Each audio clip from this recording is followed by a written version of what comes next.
Yeah.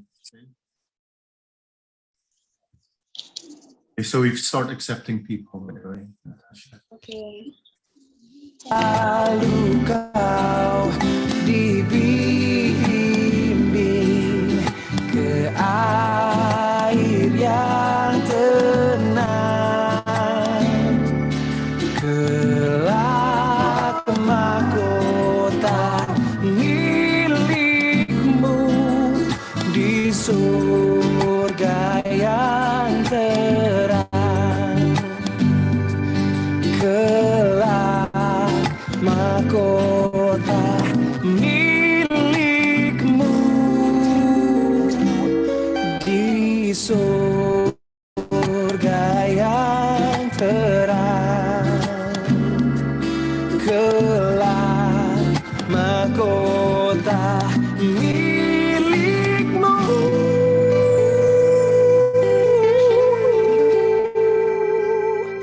di surga yang terang.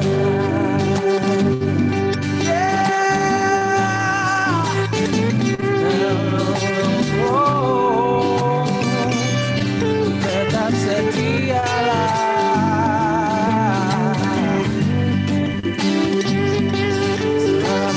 selama hidupmu.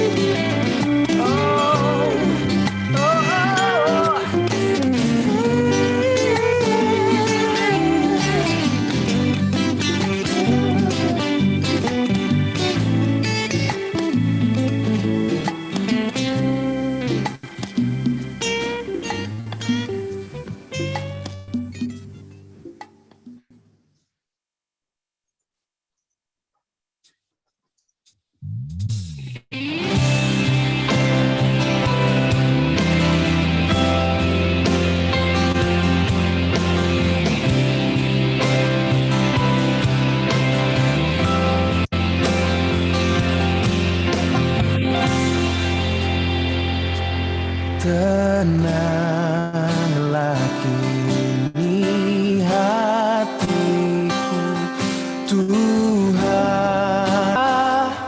tetap ku rasa tangannya.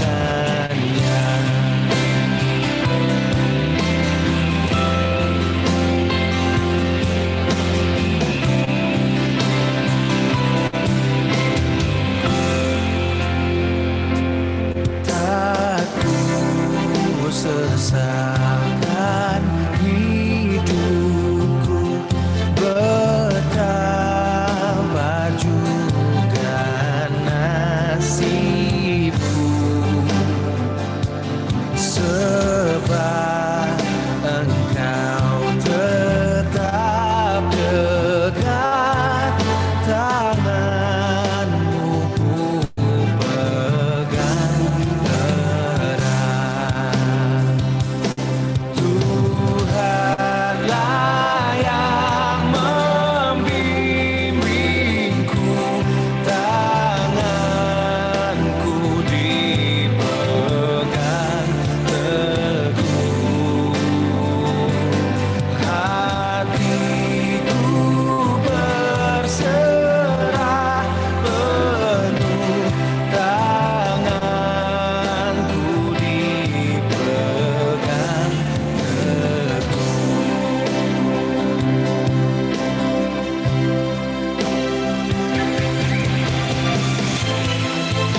Maksud kita begini sudahlah bicara.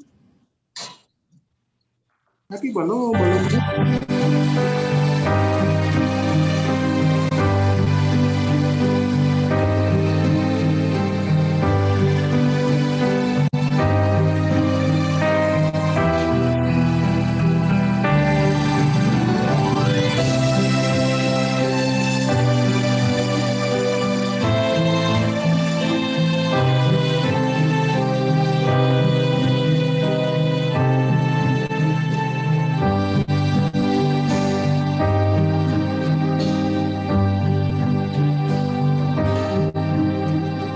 Oh Allahku,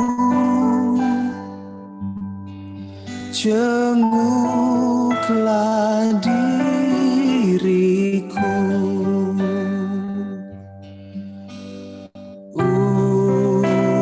ujilah hati dan pikiranku.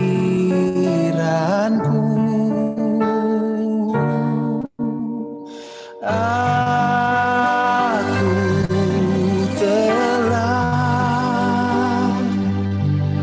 berdosa dan cemar, sucikan dan jadikanku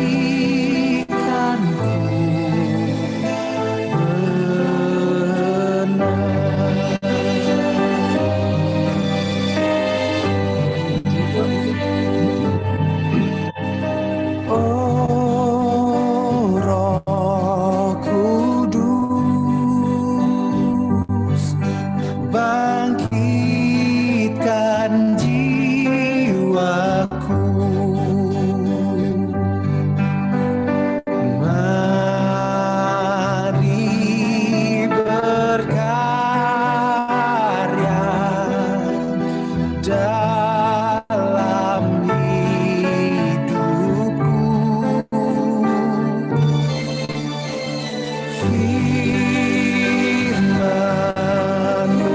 Firman-Mulah tumpuan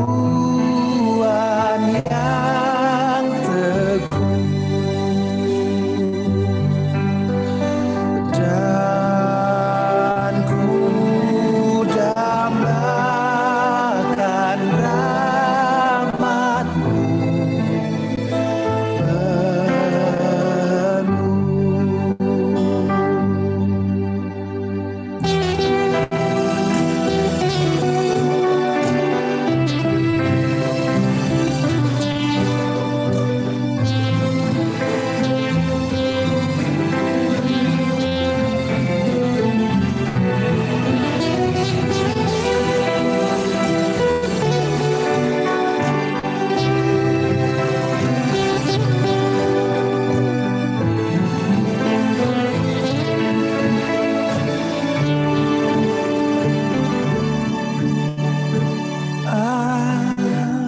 Aku telah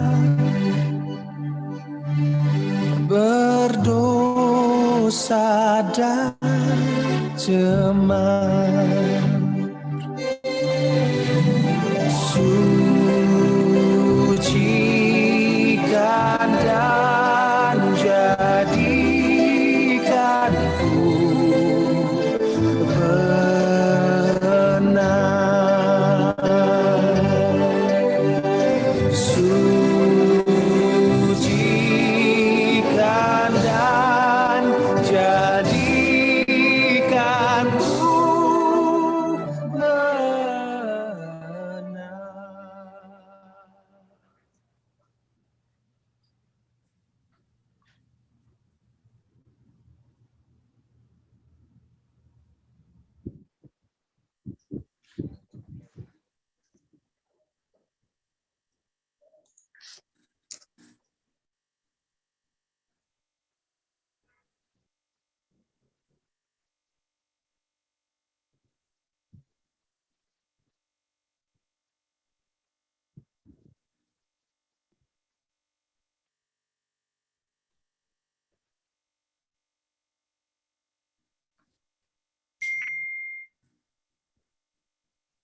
Sudah.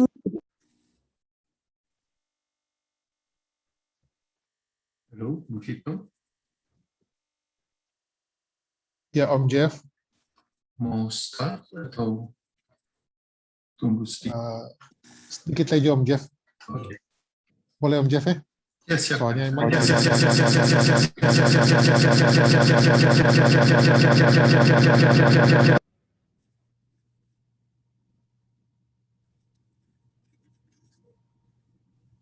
Mohon maaf Bapak Ibu, tadi ada sedikit kesalahan waktu dengan audio, tapi sekarang sudah ini kembali, sudah normal kembali.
Tes, Bu Vito. ya, siap C. Ya, Ibu Pendeta sudah masuk di dalam room Zoom ya, Bu Fit. Iya, Meta ada kontak di grup tapi mungkin belum terkirim. Iya. Rencananya kita rencana kalau bisa ketemu tunggu barang 8 orang sampai 50 untuk mulai juga Pak C. Oke, siap, Bu Fit.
Oke, Om Jeff, C.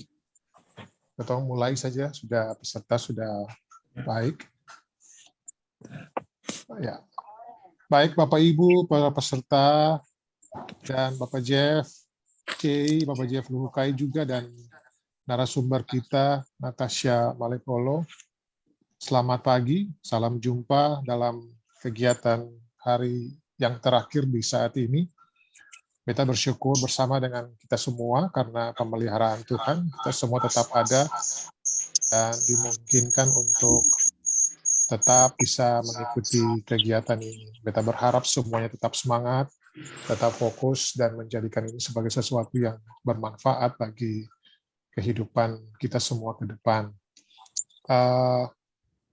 sebelum kita semua ada dalam doa untuk mengawali seluruh kegiatan ini seperti hari-hari sebelumnya, kita akan membacakan tata tertib dalam pelaksanaan kegiatan ini. Dan semua peserta selama kegiatan akan di-mute dan diingatkan bagi para peserta untuk tidak menggunakan chat box selama ada presentasi. Kemudian setelah presentasi akan ada sesi tanya jawab. Bapak Ibu yang mau bertanya bisa melambaikan tangan dan juga bisa mengutarakan atau menyampaikan pertanyaannya di chat box.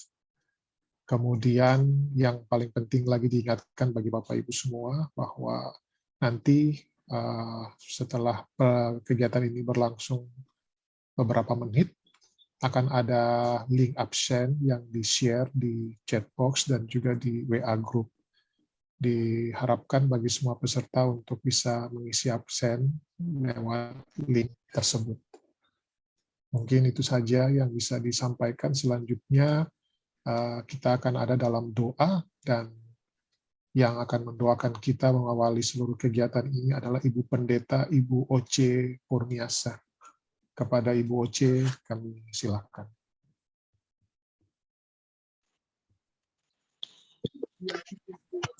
Pagi,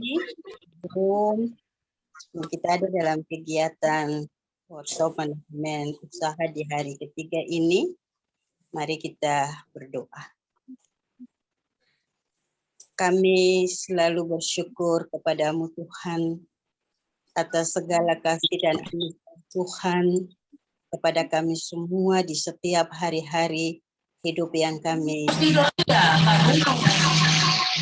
Tuhan, ketika Tuhan berkenan memberikan kepada kami kesempatan yang indah ini dalam pergumulan jemaat melalui persidangan jemaat ke-39 tentang peningkatan berbagai usaha jemaat, dan kami bersyukur atas kesempatan ini dari seksi PIP dapat menghubungi kami yang ada di luar negeri, anak-anak Tuhan, anak-anak Maluku yang ada di luar negeri, dengan segala berkat dan karunia dapat berbagi bersama kami yang ada di Maluku, di Indonesia, lebih khusus di Kota Ambon di Jemaat GPM Bethania ini dalam kegiatan peningkatan usaha ini Tuhan.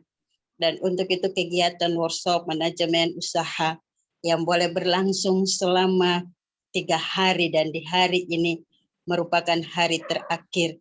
Kami berdoa Tuhan selalu memberikan kepada kami hikmat supaya dalam kekuatan hikmat-Mu Tuhan, apa yang kami dengar, apa yang telah diberikan dari saudara kami di luar negeri dengan segala karunia yang Tuhan berikan kepada mereka untuk memfasilitas baik pengetahuan tentang kemampuan manajemen usaha, tapi juga dengan berkat-berkat Tuhan yang akan mereka berbagi dalam menopang usaha ini pun Tuhan. Kami bersyukur sebab semuanya boleh dianugerahkan Tuhan dalam kasih bagi kehidupan kami semua. Kami berdoa bagi fasilitator atau narasumber, yaitu anak Tuhan, Natasia Malaihollo. Tuhan berkenan memberkati dia akan memfasilitas shop ini di hari ini. Bahkan juga moderator, kami bersyukur Pak Jeffrey Malaihollo yang tetap setia mendampingi kami anak-anak-Mu.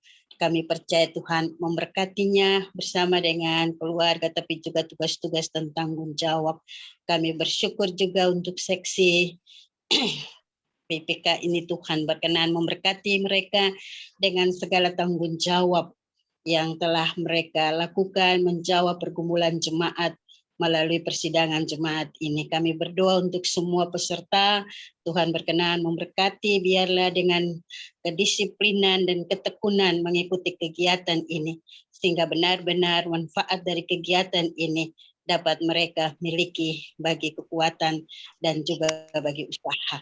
Kami berdoa juga bagi kami semua sebagai majelis jemaat, baik pendeta, baik penatua diaken, yang terus ada dalam tanggung jawab jemaat ini. Tuhan tetap memberkati semua yang memfasilitas kegiatan ini Tuhan.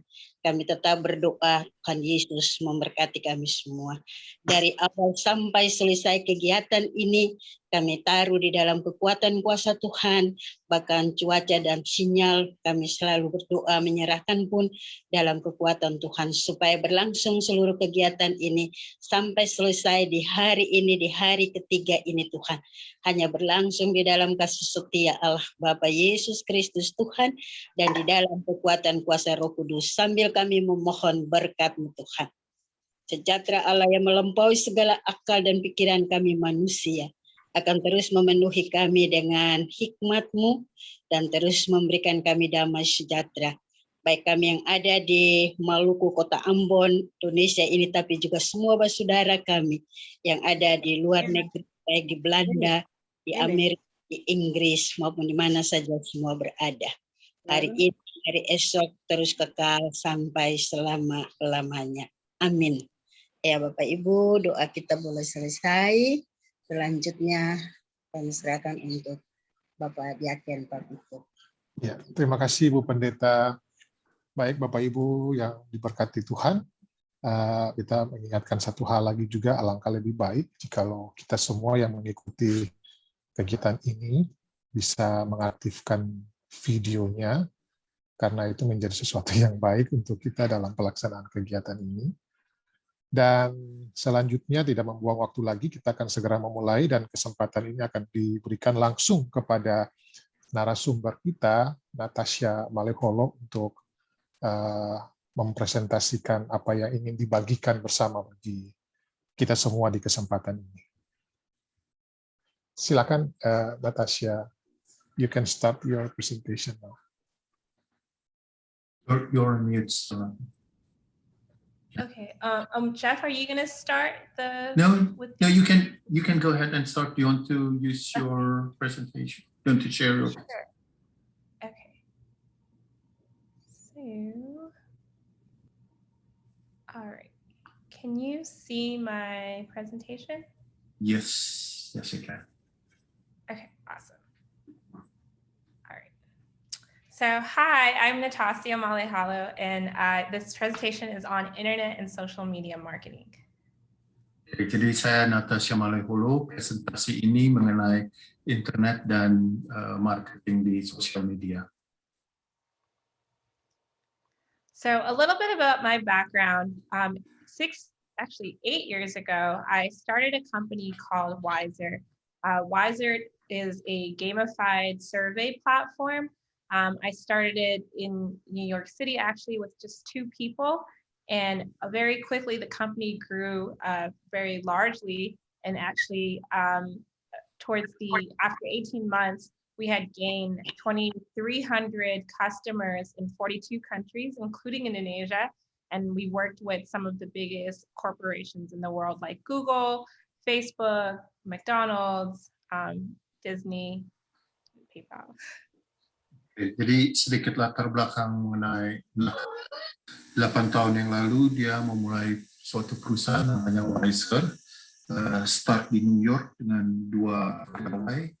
Dalam 18 bulan mereka sudah mendapatkan 2.300 customer, 2.300 pelanggan, termasuk perusahaan-perusahaan besar seperti Google, Walmart, Facebook, Disney, Unilever, Freeway, McDonald's, dan lain-lain. Okay, go ahead. So after working on the company for about 6 years, I received multiple acquisition offers, and I decided to sell it to a company called Popcom last year. And so now I currently work for Popcom. Sesudah 6 tahun, dia perusahaan Wiser-nya ditawarkan oleh berbagai perusahaan untuk dibeli, dan akhirnya tahun lalu Natasia memutuskan untuk menjual perusahaannya itu ke perusahaan lain namanya Popcom. Jadi sekarang ini Natasia bekerja untuk Popcom. Okay. So So when you think about starting a tech company, a lot of times people think that you have to have a lot of money and you have to have, a lot of resources.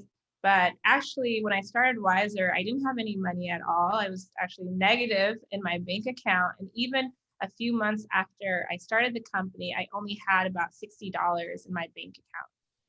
Oke, jadi banyak orang yang memikirkan bahwa untuk memulai suatu perusahaan tech itu perlu dana yang luar biasa. Kenyataannya bahwa waktu Natasia memulai perusahaan ini, dia tidak ada uang, bahkan negatif, ada utang sebenarnya di dalam bank account-nya, dan sesudah beberapa bulan dia baru hanya ada $60 di bank account-nya. Okay. Yep. So this picture on the right here is actually of me working on the company because I had been invited to Seattle to present the company to Microsoft. And at the time, I didn't have any money for a hotel. So the Microsoft was paying for the hotel and they paid for the airport, but I had to pay for it first. So I didn't have anywhere to stay. So I was actually working on the sidewalk in front of a closed Starbucks using their free Wi-Fi. Oke, ini foto sebelah kanan itu menunjukkan pengalaman dia. Jadi karena tidak ada uang, dia waktu itu diundang oleh Microsoft ke Seattle.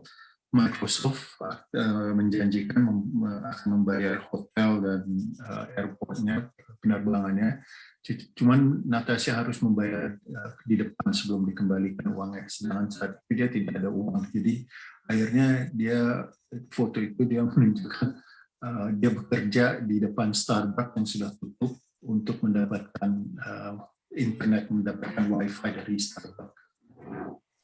So during that trip, it was very eye-opening for me because during that trip, I met with the inventor of PowerPoint, which is actually the document that I'm currently using, and the inventor of Outlook. And then Bill Gates' chef actually prepared a 13-course meal for me and several other entrepreneurs that were invited there. I guess I'll stop there. Okay. Yeah. So perjalanan itu sangat mengesankan dan membuka mata untuk Natasia karena di saat itu dia bisa bertemu dengan penemu Microsoft PowerPoint, pencipta Outlook, dan chef juru masaknya Bill Gates sendiri. Bill Gates itu penemu dari Microsoft menyiapkan makanan 12 macam untuk para entrepreneur yang datang pada saat itu.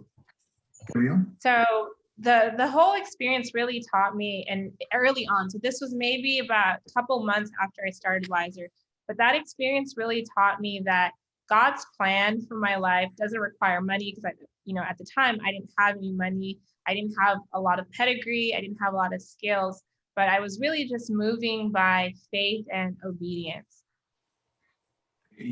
Kejadian ini sekitar 2 bulan sesudah Natasia mulai perusahaan yang namanya Wiser itu, dan ini menunjukkan Natasia bahwa rencana Tuhan tidak memerlukan uang atau skill atau latar belakang. Yang diperlukan adalah rasa turut mengikuti Tuhan dan kepercayaan. Yeah. So I just wanted to share a few of my Bible verses that, throughout the process, including even till today, throughout the journey. So I always remember this Bible verse, Proverbs 69, we can make our plans, but the Lord just determines our steps. And so I always knew that no matter what happened, God had already planned the steps for me and my company, whatever company I was working on, that he was going to order the steps for me. Jadi Natasia mengingatkan beberapa teks dari Alkitab yang menguatkan dia, termasuk misalnya dari Amsal 16 ayat 9, bahwa kita bisa membuat rencana, tetapi Tuhanlah yang mengatur semua langkah kita. And then another Bible verse that one of my favorites that also I keep near to me is Psalm 32:8. I will instruct you and teach you in the way you should go. I will counsel you with my loving eye. So again, no matter what I did, I knew that at the end of the day, God was going to give me the plan and God was going to guide all of my plans, and I didn't have any fear. Satu lagi ayat yang dia selalu pegang adalah Mazmur 32 ayat 8. Tuhan memerintahkan dan mengajarkan cara untuk dia berjalan dan akan mengiringi dengan yang penuh cinta kasih. So right now, I just want to pause and do a quick exercise because I definitely want this to be engaging and helpful. So one of the things that really helped me throughout my process was just understanding or actually having a focus and a goal. So right now, I'd like for you to just take a pause and write down the biggest goal that you currently have in life, whether that's in your career or your personal life, but just write down the biggest goal that you currently have. Jadi Natasia kepengen workshop ini lebih interaktif. Jadi yang dia sarankan pada saat ini mungkin saudara bisa stop, tulis di kertas goal yang terbesar atau terbaik yang saudara inginkan pada saat ini, baik itu dalam karir atau dalam kehidupan pribadi. Okay. And so after you write down the biggest goal that you have, also write down why do you want to accomplish this goal? Dan sesudah menulis goal yang terbaik, impian yang terbaik atau terbesar yang saudara punyai, yang juga mungkin ditulis itu apa yang hendak dicapai dengan goal ini, apa yang hendak saudara inginkan dengan goal ini. So for me, my biggest goal was to start to have a company that was worth $1 billion. So in the tech world, $1 billion company is called a unicorn company. And I didn't necessarily care about the money, but I knew that if I had a unicorn company, that would mean the company has changed the world in some way.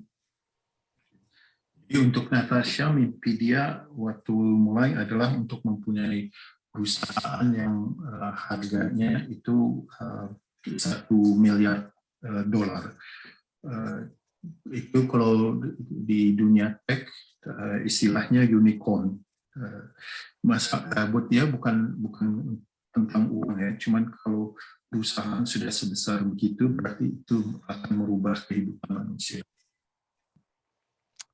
So this is why I had you write down your goals and kind of why you are doing it, because entrepreneurship is very, very hard. And there's a lot more hard days than there are good days in the beginning. But if you remember your goals and why you're starting it, it's very easy to keep going and to motivate yourself. And that's, for me, the first few years of Wiser was very, very difficult. And but I kept focused, and I truly believe that I could build $1 billion company. And so even on the hard days, I kept going because I was focused on that goal.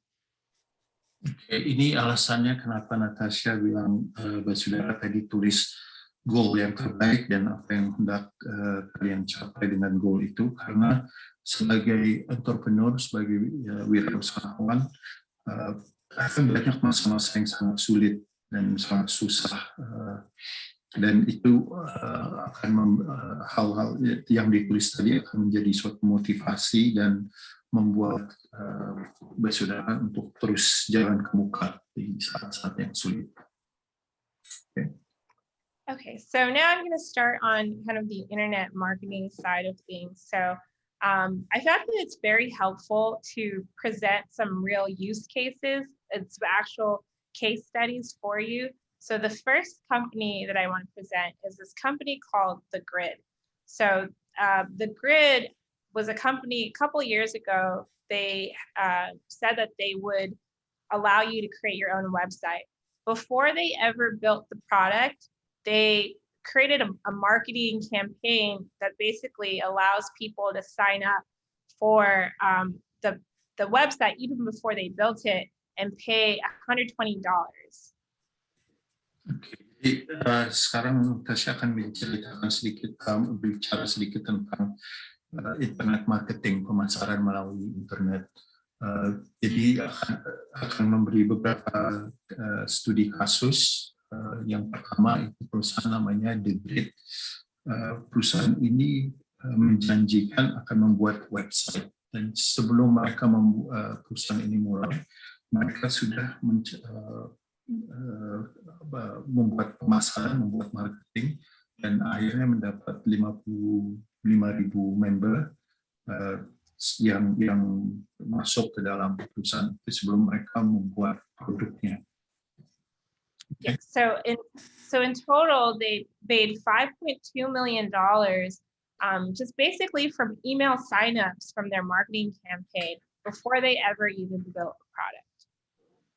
Jadi mereka perusahaan itu mendapatkan 5,2 juta dolar tanpa memulai suatu produk. Jadi itu semua lewat marketing dari email, dan sehingga begitu banyak orang yang menjadi member dari perusahaan itu menjanjikan membuat website. Okay. So another company is a website called Kickstarter. So Kickstarter allows you, you might have heard of it or used it, but Kickstarter allows you to basically talk about your ideas before you even build anything, and people can pledge, so people pay for the product before you even build it, and based on your goal, if you get your goal funded, then now you have the money to build the product. So there's a lot of just ideas on Kickstarter, and people just fund the ideas or pay for the ideas to be built. Satu contoh yang lain itu website namanya Kickstarter. Kickstarter itu suatu platform di mana orang-orang akan bisa berbicara tentang ide mereka, dan orang lain bisa mendukung ide itu dengan memberi dukungan modal. Jadi walaupun ini baru ide, orang sudah bisa dukung dengan modal. So this is actually my friend's company. They were building a jacket company. They raised $338,000 to build their company. Again, based on just their marketing. They had this great picture, they had a great description, but they were able to raise over $300,000 just to build this company before they ever had a product. Di salah satu contohnya di Kickstarter ini, perusahaan namanya Oros, itu perusahaan temannya Natasia, yang mereka membuat jaket, dan sebelum jaketnya dibuat mereka sudah mendapatkan $338.000, semua berdasarkan marketing dengan foto yang bagus dan deskripsi yang bagus. Mereka mendapatkan modal dari berbagai hampir 1.400 orang. Finally, the third website that I wanted to talk about is Fashion Nova. So Fashion Nova, I don't know if it's something that can be used in Indonesia, but it's a clothing website for women, and they have thousands, hundreds of clothes on their website. But what people don't realize is that they actually don't make the clothes until you order it. And so they just have a lot of pictures of, the designs and the clothes, but until a certain amount of people have ordered the clothes, then they actually make it. So depending on when you order the clothes, sometimes it takes a long time for the clothes to be delivered because they wait until maybe 50 people have ordered the same thing, and then they actually make the clothing. Jadi contoh website yang ketiga yang saya sebutkan itu website namanya Fashion Nova. Fashion Nova ini suatu website untuk pakaian wanita. Jadi kalau lihat website itu terlihat banyak foto-foto dengan segala macam model pakaian, yang banyak orang tidak ketahui bahwa mereka sebetulnya tidak membuat pakaian itu. Yang mereka lakukan itu mereka terima order. Kalau ordernya sudah banyak, mungkin sampai sekitar 50, baru mereka buat. Jadi bisa lama sekali sampai pakaian itu datang di orang yang order, karena dia tunggu sampai mungkin 50 sebelum dia kirim. Jeff, I think your volume is a little low. Oh, sorry. That's better. Yeah? Okay. Yep. Sorry. It's just because it's in the middle of the night here. Oh, yeah. So what did we learn from these three companies? So one, you don't actually have to have a product or a service before you start marketing. That's the key. Jadi apa yang kita bisa pelajari dari ketiga perusahaan ini, nomor satu, tidak perlu produk sebelum kita start marketing. Number two is you use marketing really to test your ideas before you spend a lot of money on it. So obviously these different companies like Oros and Fashion Nova, they don't want to build the clothes, and they don't have the money to build the clothes until people actually pay for it or people help supply it. But it's also a way for them to test whether or not someone even wants to buy these products. Jadi yang kedua, perusahaan-perusahaan ini melakukan marketing untuk mengetes idenya mereka sebelum mereka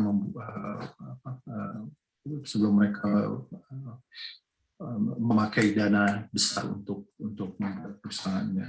Jadi beberapa contoh tadi itu mereka baru sebenarnya hanya mengetes idenya sebelum mereka bikin produknya. Number three, track your data and your engagement. So with all marketing campaigns, and my sister Gloria had talked about this before, but it's very important to understand your data and how many people are reacting or engaging with your marketing campaign. Jadi yang ketiga adalah untuk lacak terus datanya dan lihat bagaimana orang bisa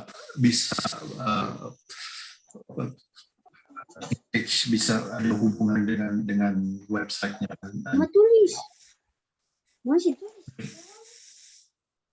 And number four, introduce new marketing campaigns consistently. So, when a lot of people think if I just do one marketing campaign, a different marketing campaign every month or the same marketing campaign, that's enough. But actually you need to introduce different marketing campaigns because there's so many different types of people all over your city or all over your county. And so because there's so many different types of people, your marketing campaign is only attracting small groups within these communities. And so for you to reach more and more groups, you have to keep changing your marketing campaign. So don't stick to just one marketing campaign. Dan yang keempat, harus selalu perkenalkan kampanye-kampanye marketing yang baru.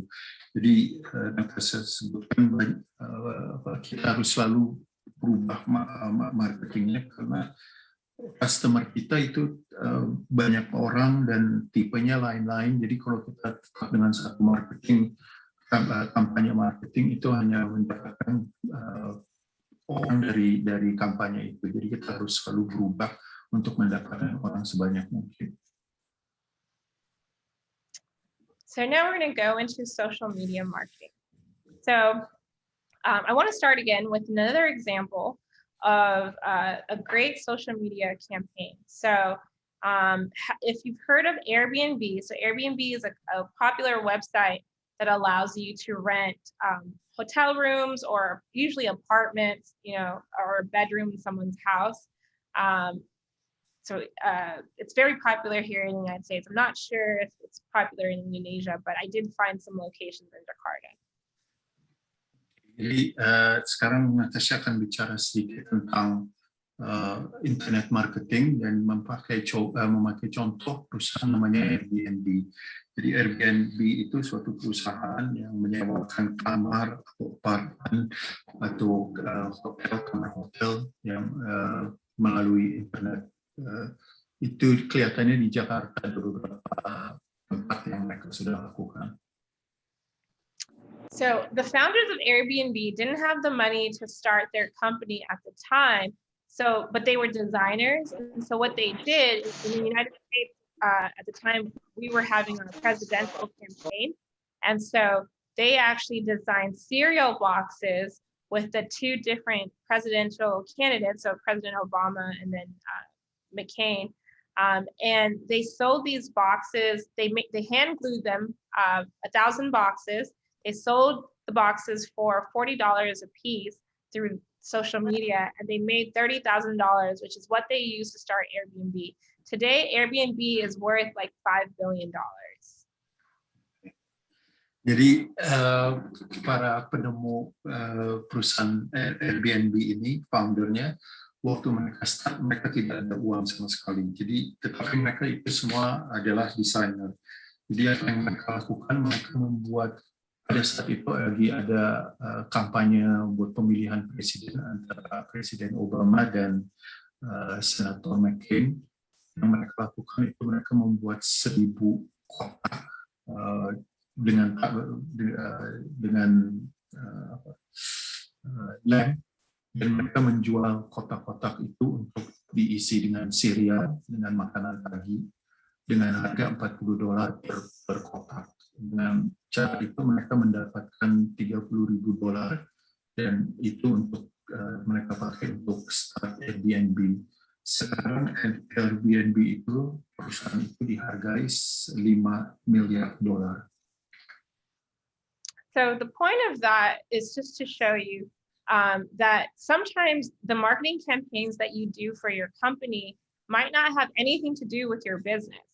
And it's okay, because what this did was it generated so much social media posts of people taking pictures with the cereal boxes, people reposting the cereal boxes online.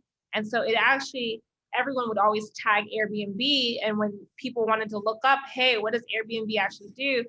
They saw that they did these apartment bookings. So, again, the marketing campaigns don't necessarily have to be related to your company. Jadi yang dikatakan Natasia bahwa kampanye marketing ini, walaupun mereka sebetulnya tentang penyewaan kamar, mereka kampanye dengan membuat box cereal itu, jadi tidak berhubungan langsung dengan perusahaannya, cuman dengan kampanye sosial media yang terjadi bahwa orang-orang mulai mengambil foto dengan box cereal itu, mereka tag kembali ke Airbnb, orang akhirnya melihat Airbnb itu apa. Jadi dengan secara tidak langsung mereka memperkenalkan Airbnb dengan melewati marketing dengan membuat box cereal ini.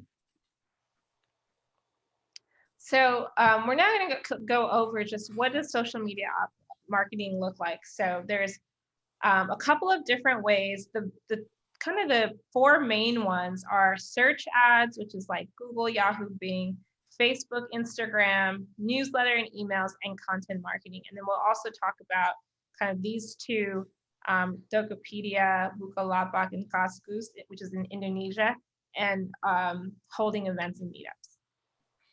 Jadi sekarang Natasia akan bicara sedikit tentang opsi-opsi sosial media, yang terutama adalah 4 ini, melewati search, melewati pencarian iklan lewat Google, Yahoo, Bing, dan lain-lain.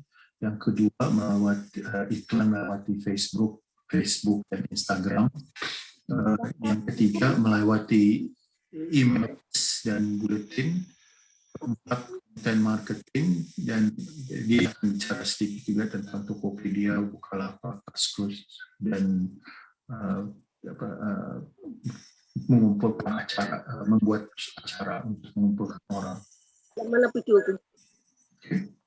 So the search ads. So search ads are basically ads that appear on any search engine. So the search engines will typically, when you search for something, they will typically show you the websites that are most relevant to the search. This is based on something called SEO. So SEO just means that this website is reputable, they get a lot of traffic, people spend a lot of time on the website, which means it's a good website. So the best websites that have the best SEO, they will come up first. But a search ad will allow you to appear on the same page as a good website, even if you're a brand new website, but it'll allow your ad to appear on the same page as a search website. Jadi yang pertama iklan melewati search engine. Jadi kalau misalnya saudara tulis mencari suatu hal di Google lewat Google, mungkin bisa dilihat ada iklan-iklan. Ini berdasarkan suatu sistem namanya SEO, di mana website yang bagus itu namanya keluar di paling atas. Jadi kalau misalnya saudara tulis di sini contohnya tentang cari coach buat fitness, itu yang keluar tentang iklan tentang diet dan tentang gym. So, and then the other ad that you could do is a social media ad such as Facebook. So the Facebook, your ads will actually appear on someone's account directly in the same news feed that you would normally see your friend post and other, content that they place in their account. Jadi kembali contoh kedua itu iklan lewat Facebook, di mana iklan itu akan keluar langsung di halaman Facebook teman Anda. And then the third example of this kind of social media ad is an Instagram ad, which again operates like Facebook. It falls right into your feed. Dan yang ketiga, misal iklan di Instagram, di mana iklan itu juga langsung tertanam masuk ke dalam Instagram akunnya temannya bersaudara. So how do these ads work? So they all work the same. So basically you set a budget of how much money you want to spend this week or this month on your ads. So for example, if I decide that I want to spend $50 on my ad, I'll set a budget of $50.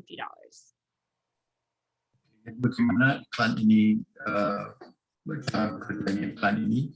Yang pertama kita mesti set up budget, misalnya 50 per minggu atau per bulan untuk iklan ini. And then after you set a budget, you set your keywords. And so based on what your business does, you can set keywords around, what activities your business does. So for example, if you are a restaurant or, a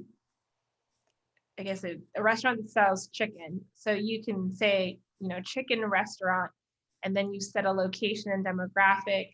So if your location is, in Ambon, you would place Ambon, and then you upload your text and your image. So you upload an ad so that people can see a picture of your restaurant or a picture of food from your restaurant.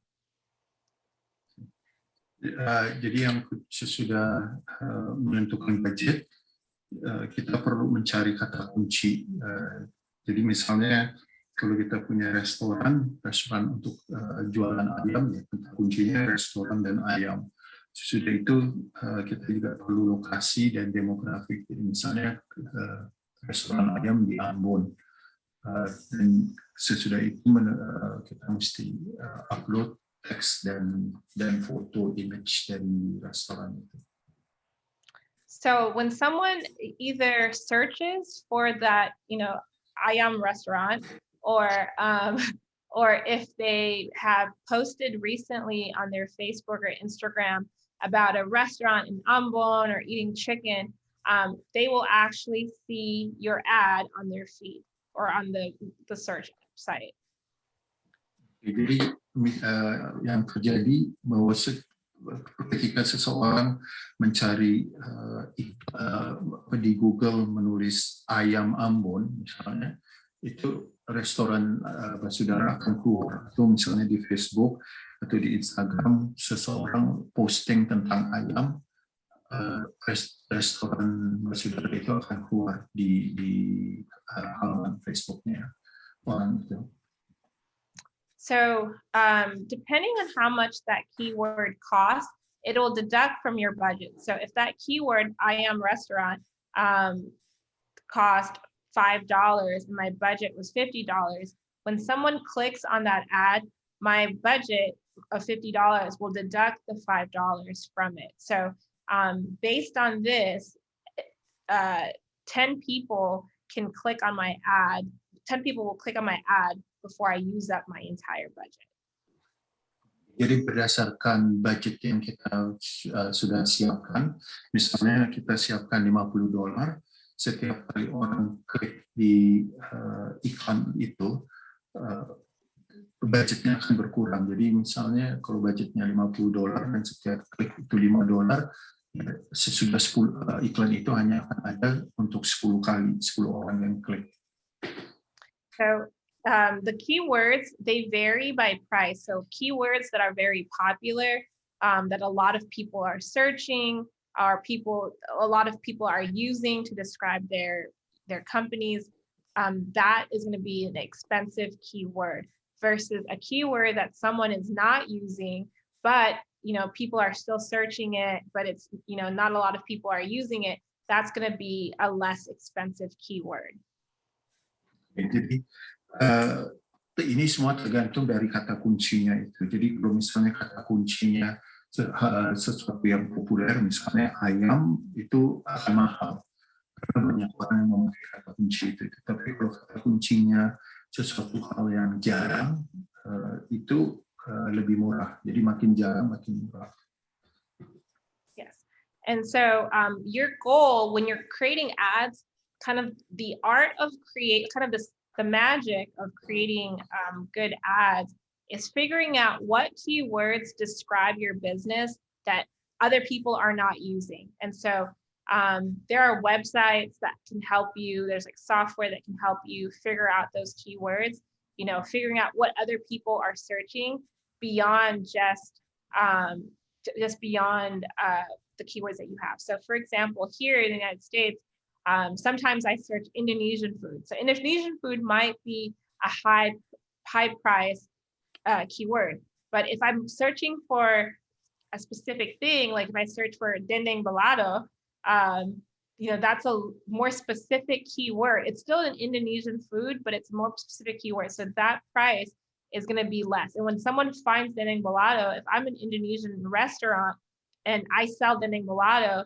now, when someone searches for it, they'll see my restaurant. So, instead of paying the $10 to use the Indonesian restaurant keyword, I only paid 50 cents to use dendeng balado, but someone still found my restaurant by using that keyword. Jadi kuncinya di sini itu untuk membuat suatu iklan yang bagus itu mencari kata-kata yang unik, kata kunci yang unik, dan itu ada software dan website yang akan bisa menolong buat saudara untuk mencari kata-kata yang unik begitu. Natasia mencontohkan misalnya kalau kita masukkan di dalam Google mencari makanan Indonesia itu akan keluar restoran Indonesia, cuman iklan dengan kata kunci makanan Indonesia itu akan sangat mahal. Misalnya setiap klik misalnya bisa sampai $10. Sedangkan kalau kita pakai cari kata kunci dendeng balado misalnya jauh lebih spesifik, tentunya kalau kita lihat dendeng balado akan dapat restoran Indonesia juga. Cuman karena itu jauh lebih spesifik, harga per kliknya itu mungkin cuma 50 sen, $0.50. Jadi beda sekali antara sesuatu yang lebih spesifik atau sesuatu yang lebih umum, lebih general. Yes. So now instead of having just 10 clicks or 5 clicks for your $10 ad, now you have 100 clicks because it's only 50 cents. And so now you're able to drive 100 more customers than you would normally, if you were using the more expensive keyword. Jadi kalau tadi budgetnya $50, kalau kita tulis kata kuncinya makanan Indonesia dengan harga $10 per klik, kita cuma dapat 5 klik. Sedangkan kalau kita tulis dendeng balado 50 sen, kita bisa mendapatkan 100 klik. Jadi kemungkinan untuk mendapat pelanggan itu jauh lebih besar.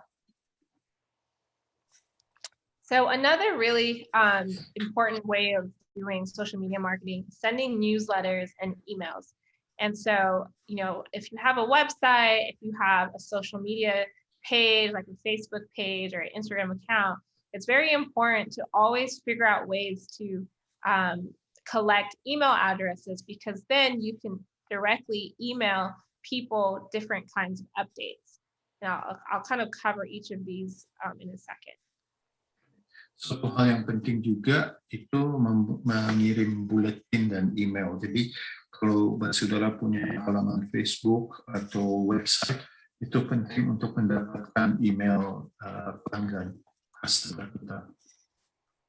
So some things that you want to send in your email or your newsletter is to send updates about your business. So if your business has not opened, or if your business is already open, any type of updates such as new, for restaurants, I'm going to use the restaurant example.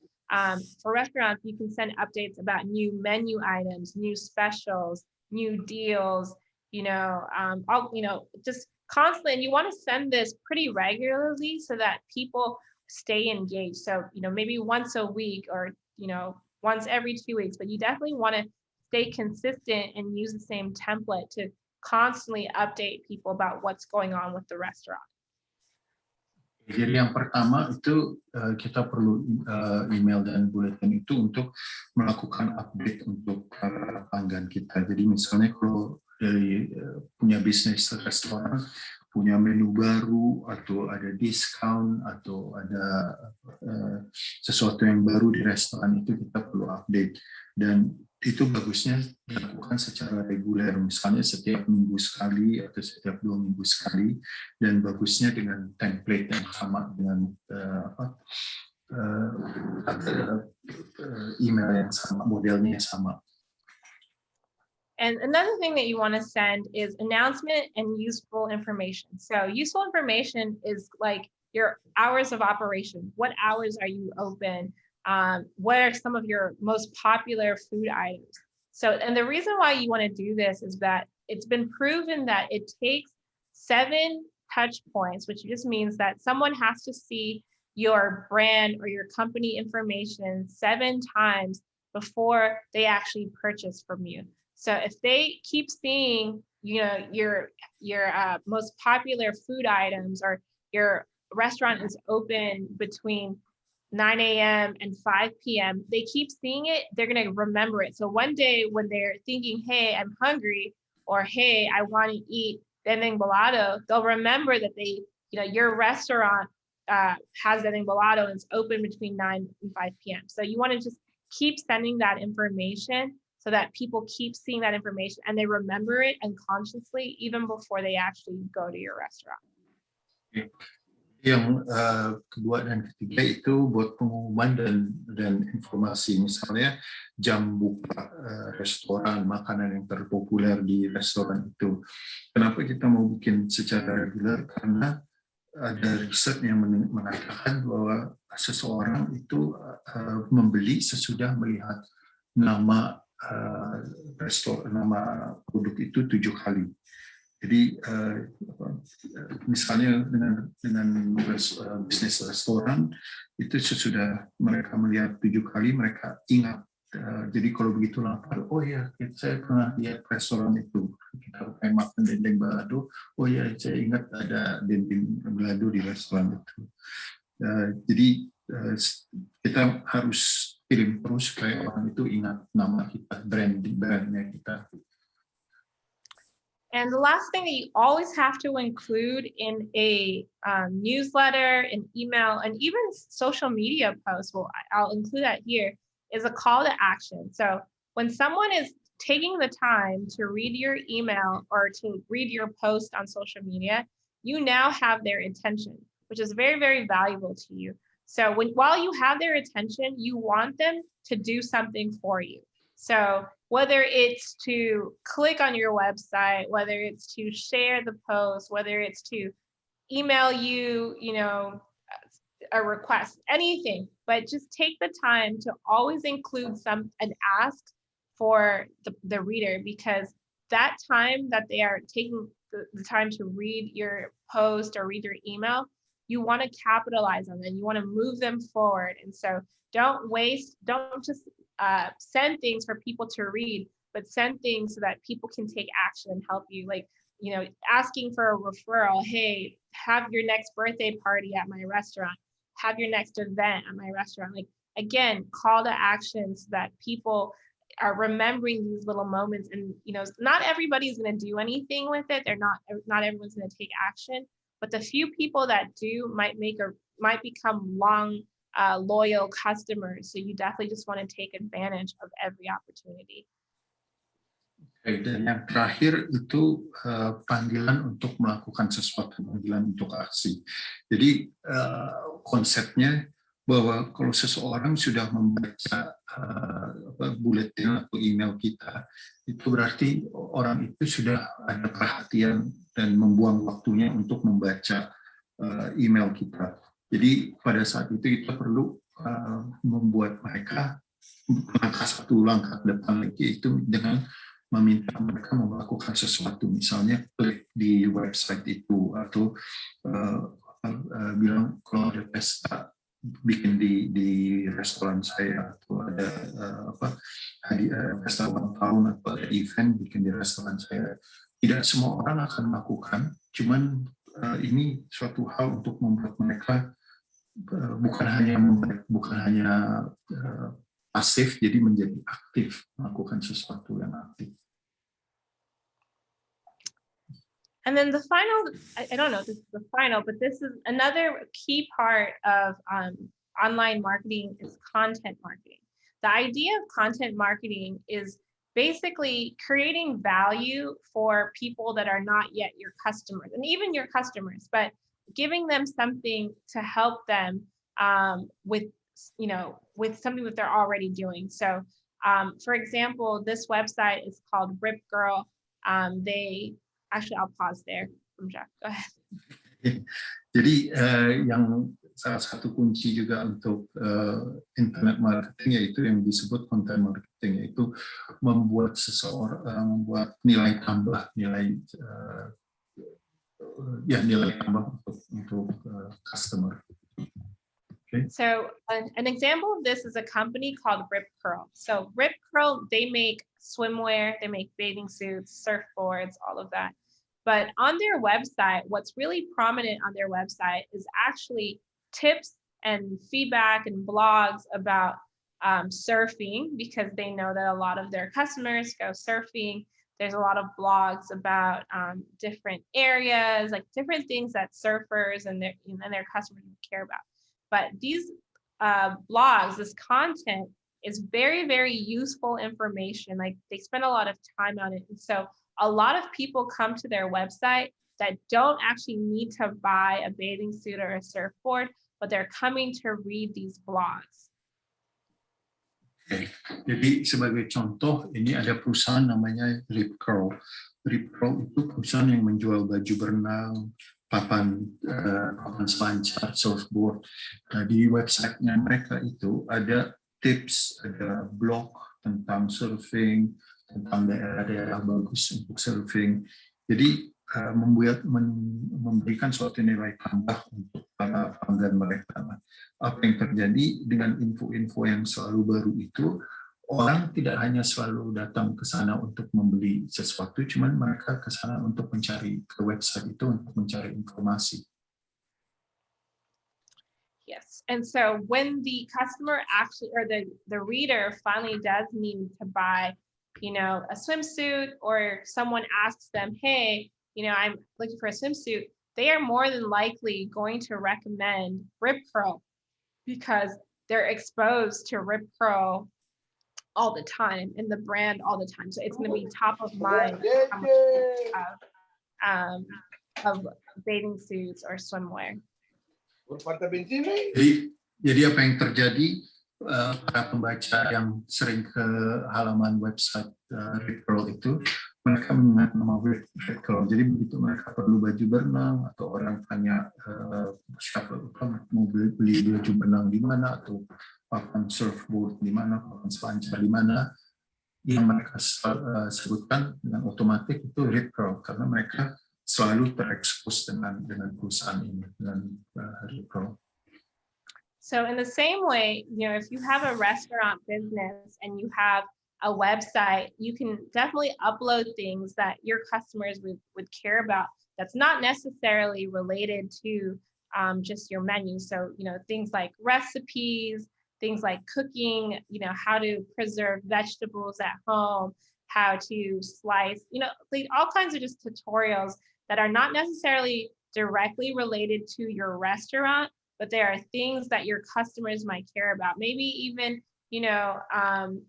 ideas for events, things again that your customers were probably going to care about. And that way, they are constantly on your website looking at your brand. And when they get hungry, they are going to think about your brand. And this has been proven to be the top way of driving organic traffic.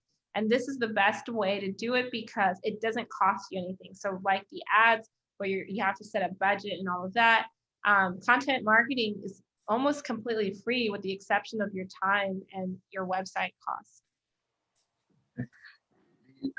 Natasia mencontohkan misalnya kalau saudara punya usaha restoran, kita bisa upload, kita bisa bikin cerita-cerita yang bukan hanya tentang restorannya itu, misalnya bisa membagi resep-resep, membagi ide-ide yang di situ tentang event, bisa membagi tips bagaimana bisa mengolah sayuran atau membuat sayuran itu tahan lama dan lain-lain. Jadi apa yang terjadi, orang-orang akan selalu, pelanggan akan selalu datang ke website itu, sehingga begitu mereka lapar, mereka ingin mencari makanan, dia selalu ingat, oh itu restoran A atau restoran B. Dan ini suatu cara untuk membuat orang datang ke website itu dengan lebih sering, dan itu suatu cara organik yang tidak memerlukan banyak dana kecuali waktu Anda sendiri untuk menulis hal-hal yang kemungkinan menarik untuk pelanggan Anda. So events and meetups. So this is another way to drive awareness for your brand. So again, the idea here is that you're creating value for your customers without directly selling them your product. And so I've seen a lot of brands, they will host events for, entrepreneurship, they'll host events, holiday, just holiday parties or things like that. They'll hold all kinds of events to bring people to celebrate something or do something. And it's not necessarily related to their company, but they're again driving brand awareness. And so, as I mentioned, it's proven that someone has to be exposed to your brand 7 times for them to purchase to you. So just by having these events, people are hearing your name, people are seeing your logo, each time their brain is registering your brand. And so again, think outside of the box when you're thinking of marketing. Just how do you get your brand in front of someone 7 times in 7 different ways? Jadi yang terakhir ini bisa tentang membuat event atau membuat orang bertemu gitu. Jadi misalnya seperti pesta atau apa, dan ini bukan hanya tentang perusahaan saudara, cuman lebih untuk orang ingat nama perusahaan itu, branding. Jadi seperti tadi Natasia bilang, orang akan ingat kalau sudah 7 kali terekspos dan mungkin 7 kali dalam hal-hal yang berbeda. Jadi ini untuk melakukan marketing perlu suatu kreativitas supaya orang selalu ingat dengan nama perusahaan itu. And then finally, it's very important to just try to find online communities to advertise, to talk about your company, get feedback from other entrepreneurs and networks. So I did a Google search to find some companies in Indonesia, and I found Tokopedia, Bukalapak, and Kaskus. Yang juga penting itu mengikuti komunitas online. Jadi untuk mendapatkan feedback dari entrepreneur lain atau dari customer, Natasia melakukan ngecek, dan untuk di Indonesia ada Tokopedia, Bukalapak, dan Kaskus. Okay, and finally, so I know that funding is a big part of, wanting to start a business or funding some of your ideas. So for me throughout Wiser, in the very beginning, it was really hard because I didn't have money for very basic things. So there was a time that I couldn't even pay for my website. And here in the United States, the website was like $10. And so I was in danger of losing my website over $10 because I didn't have the $10. Jadi yang terakhir, Natasia akan bicara sedikit tentang pendanaan. Dia mengerti akan pentingnya pendanaan untuk membuat untuk start suatu bisnis. Jadi misalnya waktu Natasia start perusahaan namanya Wiser itu, dia tidak ada uang sama sekali, bahkan untuk mempertahankan nama website-nya dia, yang biasanya kalau di Amerika itu hanya perlu sekitar $10, dia tidak ada uang untuk itu, jadi dia hampir kehilangan website Wiser. So what I did, so my aunt, she actually has a nonprofit called Berkat Ambon. I partner with her to create this entrepreneur fund. And so, it's not a huge funding, but we do award $250, 2 awards of $250 a month, to about $500, or one award of $500 a month, depending on kind of the need. And it's completely no strings attached. It's not an invest. You don't have to pay it back. It's really just kind of us pouring money back into the entrepreneurs so that they could pay for their website. They could, you could pay for things like some of your bills. Because for me, there were some months that, just $100 would have made a huge difference in the company at the time. And eventually, of course, like someone would always come through for us. But, because I remember that so well, this is something that we started so that we could do that for other entrepreneurs in Ambon. So it is only for entrepreneurs in Ambon. You can go to berkatambon.org and click on Entrepreneur Fund to find out how to apply. Jadi dengan kerjasama dengan tantenya Natasia yang punya Berkat Ambon, website Berkat Ambon, di situ ada, kalau bersaudara ke sana ada halaman namanya Entrepreneur Fund. Ini mereka siapkan total $500 per bulan, jadi bisa 1 atau 2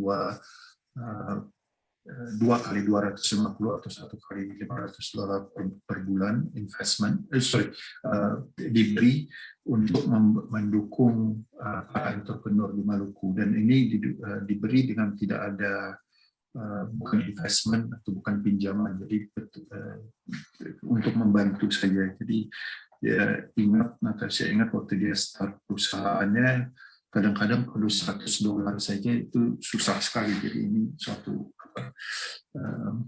bakti kembali lah untuk masyarakat entrepreneur di Maluku. So the applications are open now. Feel free to go on the website, fill out the application, and we have several judges that are several people, mentors and advisors that review the application. And also, if you need any type of mentorship around entrepreneurship, you can also fill out the application and just note that in your application, and someone will reach out to you.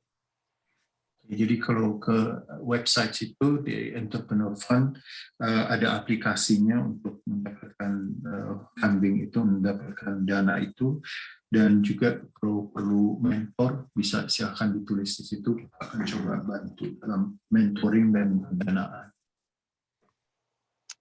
And I think that is all, Jeff. That's the last of my slides.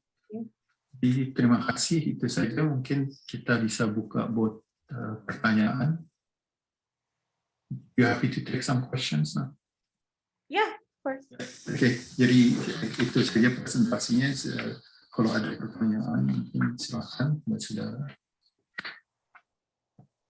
Mungkin Bung Vito bisa bantu untuk. Ya, baik Om Jeff. Terima kasih Om Jeff, terima kasih Natasia untuk presentasinya, baik sekali. Kesempatan dibuka bagi Bapak Ibu yang mau bertanya atau memberikan komentar terhadap semua yang sudah dipresentasikan oleh Natasia, disilakan. Ya.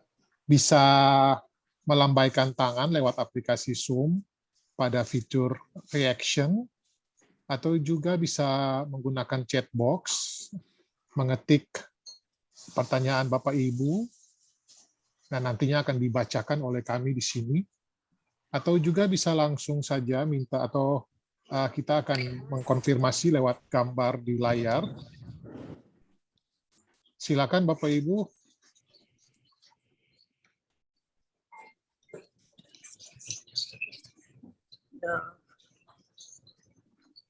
Ada? Bu Fit, Ibu Heni Latukolan. Oh iya, baik. Oke, Ibu Heni, silakan Ibu Heni.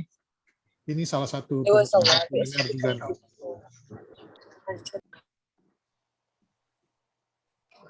Cey mungkin bisa bantu untuk unmute. Sudah, Bu Fit. Ibu Heni mungkin bisa diaktifkan speakernya. Ya, tinggal Ibu Heni tinggal tekan unmute aja. Ya, silakan Ibu Heni. Ya, selamat pagi, Pak Jeff. Selamat pagi. Ya, Uci yang boleh memberikan ketong berbagi, ya kalau bisa bilang, berbagi dengan segala pengetahuan yang ada untuk ketong semua sebagai orang Maluku yang ada di Ambon. Kami sangat bersyukur bahwa Ibu boleh berbagi dengan kami. Yang Beta ingin tanyakan, maksud Ibu untuk ketika kita memulai usaha, kita seharusnya mempunyai goal untuk bagaimana memotivasi ya usaha itu ke depan. Kira-kira hal apa saja yang memberikan suatu motivasi kita untuk ke depan, yang ketika Ibu jalankan usaha itu yang bisa Ibu berbagi dengan kita untuk menjadi kekuatan ya for kita, untuk menjadi harapan bagi kita bahwa segala usaha itu akan berjalan ketika kita mempunyai goal ke depan. Dan satu lagi yang mereka boleh sampaikan, bahwa kita sangat bersyukur bahwa sebagai anak Tuhan, ketika kita menjalankan usaha seperti yang tadi Ibu katakan, kita mengedepankan bagaimana berserah kepada Tuhan dan percaya sungguh bahwa Tuhan tidak pernah meninggalkan kita sebagai anak Tuhan yang mau berusaha dan mau memberdayakan diri kita untuk ke depan. Barangkali itu dulu sementara. Natasia? I got a little bit of it. I think it was like, give an example of a goal that can motivate you or something like that. Yes, correct. Is it just like a general goal? Yeah, so what kind of things motivate, examples of things that can motivate and strengthen you and give you hope in this moment that she's very grateful that as God's children, we need to believe and depend on God.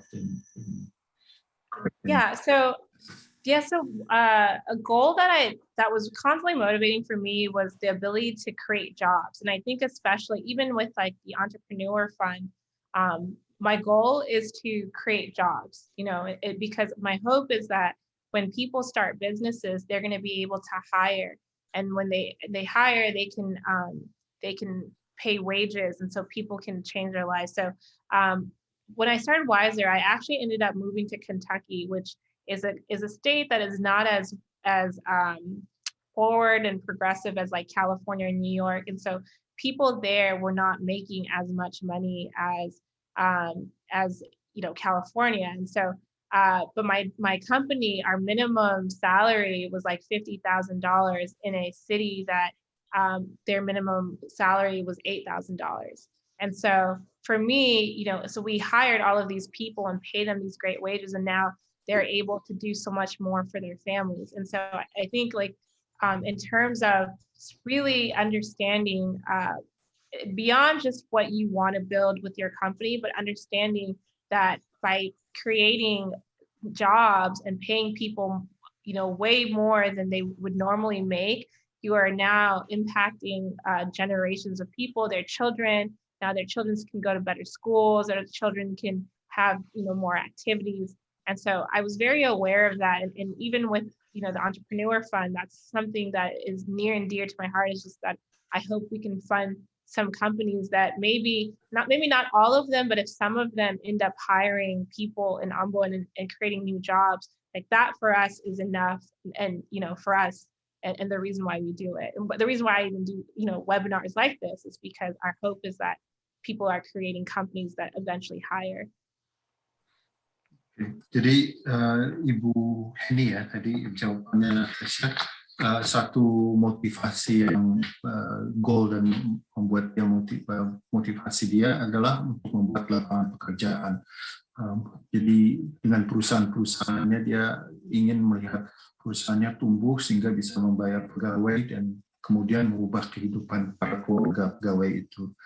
Sebagai contoh, waktu dia mulai Wiser, dia pindah ke negara bagian Kentucky dibanding negara bagian California di mana Natasia aslinya dari sana. Bayaran di Kentucky itu jauh lebih rendah. Misalnya di Kentucky itu gaji minimum itu $8,000 per tahun, sedangkan yang dibayar oleh Wiser itu gaji minimum mereka $50,000 per tahun. Jadi akibatnya apa? Keluarga pegawainya jauh lebih sejahtera, anak-anaknya bisa ke sekolah, dan itu membuat suatu motivasi buat Natasia melakukan hal ini. Dan itu juga kenapa dia membuat mau ikut melakukan webinar ini, men-set up entrepreneur fund untuk Maluku, ya supaya diharapkan dari ini bisa salah satu atau mungkin beberapa perusahaan itu akan tumbuh sehingga bisa mempekerjakan orang lain dan membuat impact yang lebih jauh. Mungkin itu saja Pak Ibu Heni dari Natasia. Iya, baik Om Jeff. Sudah ada di sini juga Ibu Bace, Ibu Eliseba Pelupesi yang mau bertanya, Jeff. Mungkin kepada Ibu Bace kami silakan kesempatannya diberikan.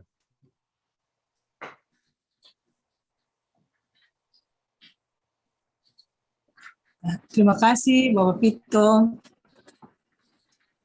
Pak Jeff dan Nona Tasya. Terima kasih. Pertanyaan yang ingin kita tanyakan, banyak di Ambon ini orang ingin usaha, dan usaha-usaha itu banyak sudah dilakukan. Hanya saja soal pemasarannya agak sulit. Yang ingin ditanyakan, langkah-langkah bagaimana yang ada sebuah wadah begitu untuk promosikan hasil-hasil karya atau hasil-hasil usaha yang sudah dilakukan. Jadi seperti tadi Tasya terangkan, harus ada satu wadah untuk dipromosikan di situ. Nah, ini yang memang kendala kita di Ambon ini untuk hal-hal yang demikian. Kemudian juga kendalanya bahan baku. Kalau misalnya kayak saya membuat atau hiasan dinding itu, kendalanya itu bahan baku. Misalnya kalau kita membeli kain flanel dan sebagainya, alat-alat itu kita harus belinya dari Jawa. Itu pendapatannya itu ongkos untuk membelinya itu murah. Kalau dibandingkan dengan di sini, belanja di sini, nanti penjualannya itu produk kita kalau dijual itu tetap mahal. Kalau kita membelinya dari Jawa, Jakarta itu secara online bisa menguntungkan. Kemudian pemasarannya, kalau harga yang kita tetapkan di sini sesuai dengan hitungan yang kita buat itu untuk dijual di sini dikatakan mahal. Padahal memang itu hasil yang sudah kita hitungkan. Ada ponaan dong mungkin standar hasil penjualan itu yang dibuat di komputer ini, lalu harganya tuh ditetapkan sesuai dengan modal yang kita yang kita tetapkan. Yang mau ditanyakan itu menyangkut wadah untuk kita promosikan. Kemudian juga kalau untuk saya perlu modal memang untuk meningkatkan usaha yang kita lakukan. Memang mulainya awal kita tidak perlu modal yang besar, yang cukup aja kita bisa memulai itu. Tetapi untuk peningkatan produk dan kualitas itu kita memang membutuhkan modal. Nah, ini mungkin ada tips-tips atau kiat dari Usi Tasya untuk bagaimana kita bisa promosikan karya kita dan bagaimana kita juga bisa diberikan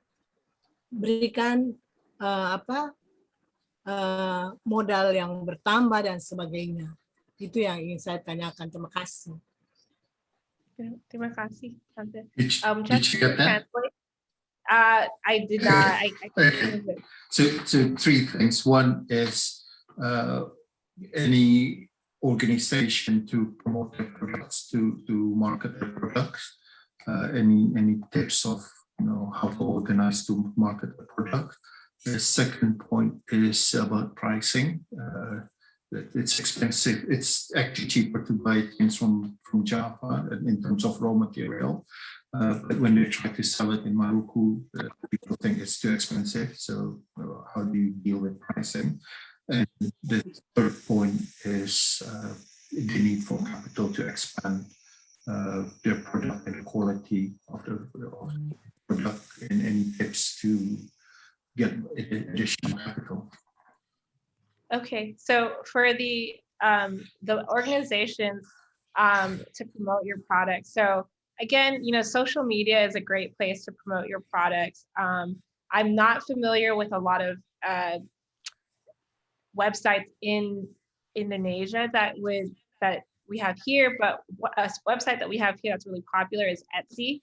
So you can sell your own products, the products that you make directly on Etsy. And I know that here, actually a lot of people in the United States love buying products from overseas. So, because people want like culture stuff. So if you have a way that you can sell to United States, like you set up an Etsy store, you can actually sell to customers in the United States or anywhere in the world, as long as you figure out the shipping. So, I would say think outside of the box and not just thinking about selling to Maluku, but selling to, people outside of Indonesia even, and so that your challenge is going to be shipping. And so what I've seen a lot of people do is they negotiate shipping rates, like they apply to different things so that they can get better shipping rates, and so that it makes sense, or they there's all kinds of things that you can do to get your shipping rates down, which is what Amazon does. Amazon does really well because their shipping, they figured out the shipping mechanism. So I would first say that think outside of the box, especially if you have great products. Don't just try to sell to people in Maluku.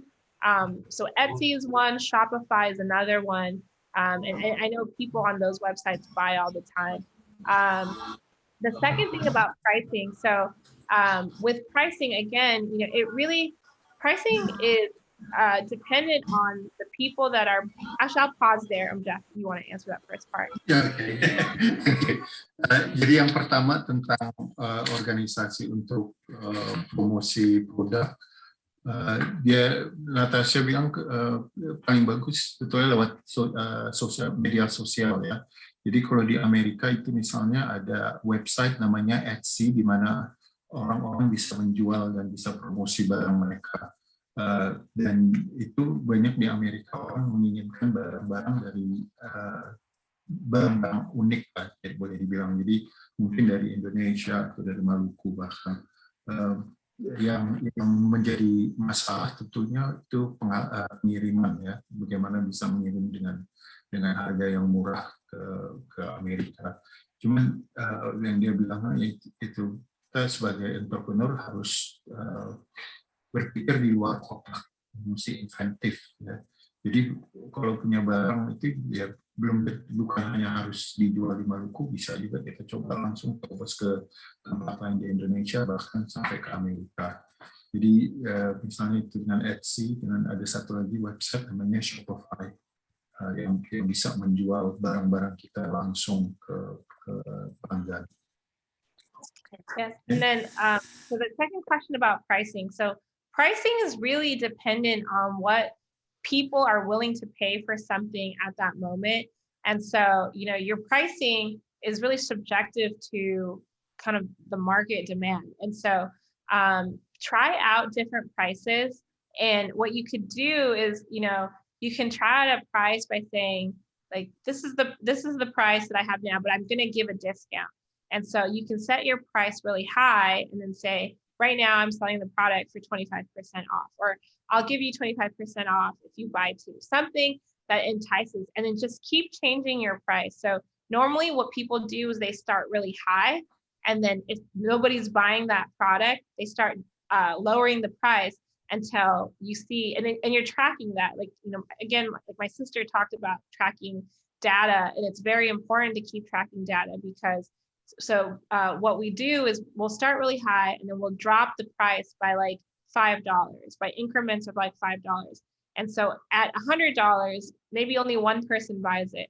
But by the time that you drop it down to $60, 20 people buy it. So now you know that the market demand is probably $60. Like that's probably a good price point that you can sell it at. So I would definitely play around with the pricing. If you have a product that is very price sensitive, so you would start high, but when you're dropping it, you're dropping it only by $1. So you start at $60 and then drop it by $1 until you get to maybe $50. And so and it's very interesting because there is a price that the majority of your customers are willing to pay for your product. So the key here is that if you can find one customer, there's actually 10 customers for that product. And if you can find 10 customers, there's probably 50 customers for that product. If you can find 50, there's probably 200. And so and these are proven like financial, statistics around these products. But the idea is like network effect, because if 10 people buy your product, when they start using your product, they're going to tell 10 more people, they're going to tell their friends and family, or they're going to show their friends and family. And so if you can get one person to buy it, you can probably get 10. If you get 10 people, you can probably get 50 people to buy the product. Let's stop there first. Jadi untuk pertanyaan yang kedua tentang harga barang yang dianggap orang terlalu mahal di Maluku, menurut Mas Natasia, harga itu sebetulnya tergantung dari kesediaan pelanggan untuk membayar, yaitu dari permintaan pasar ya. Jadi dia bilang untuk harga itu kita bisa coba-coba. Jadi misalnya start biasanya harga mahal. Kalau orang ada yang mau beli, kita turunkan sedikit. Terus turunkan sedikit. Jadi dan yang penting ini kita awasi terus, data itu kita awasi. Jadi misalnya kalau menjual sesuatu dengan harga $100, cuma ada satu orang yang beli. Sedangkan dengan begitu kita turun sampai $60, ada 20 orang yang beli. Di situ berarti mayoritas orang mau membeli dengan harga $60. Jadi itu kita mesti mencari harga yang tepat lah, dengan kata lain. Dan kalau sudah menemukan harga itu, kalau tidak bisa dapat 1 pelanggan, bisa akan dapat 10, bisa akan dapat 100, mungkin bisa akan dapat 1000. Jadi eksperimen lah dengan harga itu. Mungkin misalnya kita bilang $100, terus kita kasih diskon 25%, lihat efeknya bagaimana, kasih naik lagi, kasih turun. Jadi dari situ kita bisa lihat harga yang tepat untuk barang itu berapa. And then what was the last part of the question, Elizabeth? Tips on capital to expand for increasing your production quality. Yep. So, so I would, again, finding resources, like, of course, there's work on Ambon. We have our entrepreneur fund, but finding resources, or ask a lot of people here, they'll ask friends and family. It's called a friends and family round to invest in your company. But again, start very small. Like, a lot of people think that you need to buy all of the products that you want to sell, but really you just need to work. If you only have $100 to spend on your business, but you can buy 10 different products and sell each product for $20, so now you're making double how much you bought it for. Start small and then just keep building up. And again, based on like the examples that I showed you, you don't necessarily have to generate income from just selling your products. Like, if you look at Airbnb's example, they made money from selling cereal. Like, cereal has nothing to do with Airbnb, but that's how they made $30,000 to start their company.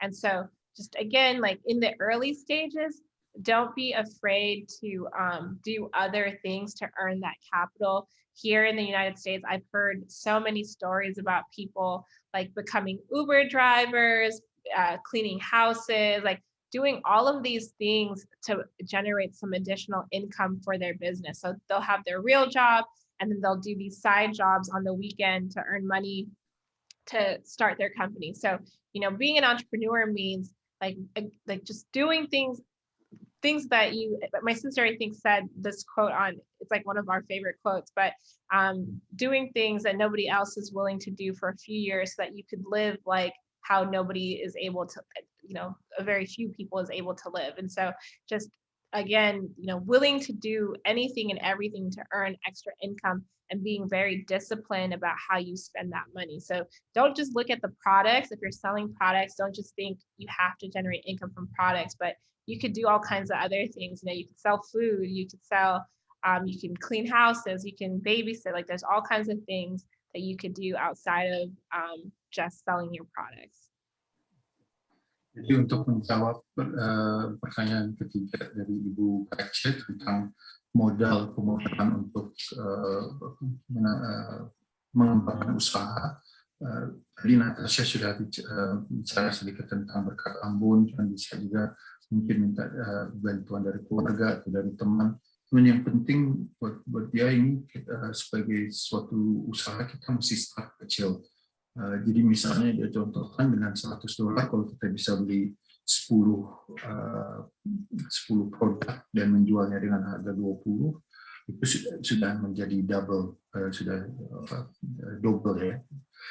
Dan itu tidak harus kita menjual barang produk kita sendiri. Jadi kembali tadi contohnya Airbnb, mereka itu sewa kamar, kemudian mereka start dengan menjual kotak-kotak cereal ya, buat makanan. Dan ini banyak sekali misalnya di kasus-kasus mana entrepreneur itu mesti kerja sebagai pengemudi Uber, atau kalau di Indonesia mungkin Gojek ya, untuk menambah income-nya. Mereka bisa mungkin jual makanan, jual lain-lain untuk menambah income-nya itu supaya goalnya tercapai. Dan kembali ke Natasia, ingatkan sebagai entrepreneur itu kita harus berani berkorban dan harus disiplin. Oke, Bung Vito, mungkin yang lain? Iya, baik. Terima kasih Om Jeff. Terima kasih Natasia. Mungkin di chat box ada Ibu Megi yang mau bertanya. Kita akan bacakan. Hai Natasia, saya ingin bertanya. Yang pertama, keluhan customer merupakan hal yang sangat lumrah dalam sebuah usaha. Bahkan keluhan customer biasa muncul di media sosial yang cenderung dapat merugikan perusahaan atau bisnis atau usaha yang sementara kita jalankan. Pertanyaannya adalah bagaimana implementasi manajemen yang tepat dalam mengatasi permasalahan tersebut. Itu yang pertama. Pertanyaan yang kedua, bagaimana menciptakan brand yang kreatif dan kompetitif menurut Natasia? Seperti itu Om Jeff. Terima kasih. Terima kasih. Jeff, can you translate? Yeah, first question is about customer complaint. As business, you get customer complaint, and sometimes in social media, how do you manage customer complaint? And the second question is, how do you create creative and competitive branding? Yes. So with complaints, so Wiser actually we collected feedback for businesses, and so that they can improve their business, or if anyone had complaints. But with social media, so the key thing is that you're very transparent and you respond quickly before it becomes a bigger issue, and you're transparent about what's going on, and you're honest about what happened. So if someone's complaining about your business, you want to make sure that you want to publicly also acknowledge them. So don't try to, message them and say, hey, can we talk? Like, hey, because other people cannot see that. So they assume what, they're reading online, and they don't see what your response is. And so a lot of times, like, businesses think that, oh, if I message them directly, like, this will make the issue go away. But if a customer is complaining, they're probably very upset about something, especially if they're taking the time to complain publicly. And so you want to also acknowledge them. You don't want to get defensive, so you don't want to point blame. You don't want to make excuses. A golden rule for business is that a customer is always right. And so the goal should not be to make excuses. The goal should not be to try to disqualify them or be defensive, but the goal is just to acknowledge that their feelings are correct, that they have a right to be upset, and convey that you are either improving the business or you're looking into it. But definitely don't try to argue with them. Just validate their feelings, unless it's something that's very obviously untrue. Sometimes people say things about a company that for sure, like, this could not have happened in my business. Say that, but again, respond publicly, because when you try to message them directly, sometimes people take that the wrong way and they think, oh, you're trying to hide something. And so, you want to be as transparent as possible. Jadi untuk pertanyaan pertama, bagaimana memanage customer complaint, terutama di media sosial. Jadi pengalaman Natasia waktu dia dengan perusahaan Wiser itu, mereka kumpulkan semua feedback. Jadi terutama di sosial media yang harus dilakukan itu menjawab semua komplain dengan cepat dan transparan, dengan jujur, ya, terutama sebelum hal itu membesar menjadi suatu isu yang besar. Dan misalnya kalau orang komplain di media sosial secara publik, jangan dijawab dengan message pribadi, direct message, gitu. Jarang dijawabnya dengan publik, karena orang mesti lihat jawaban kita sebagai pelaku usaha, ya, atau sebagai bisnis. Orang yang melakukan komplain tentunya akan sangat tidak senang dengan service atau dengan produk yang kita berikan, sehingga mereka mau membuang waktu untuk menulis di sosial media.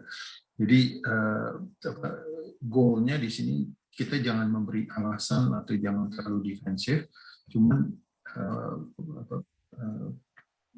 memberikan ruang untuk mereka komplain, dan kita akan coba perbaiki atau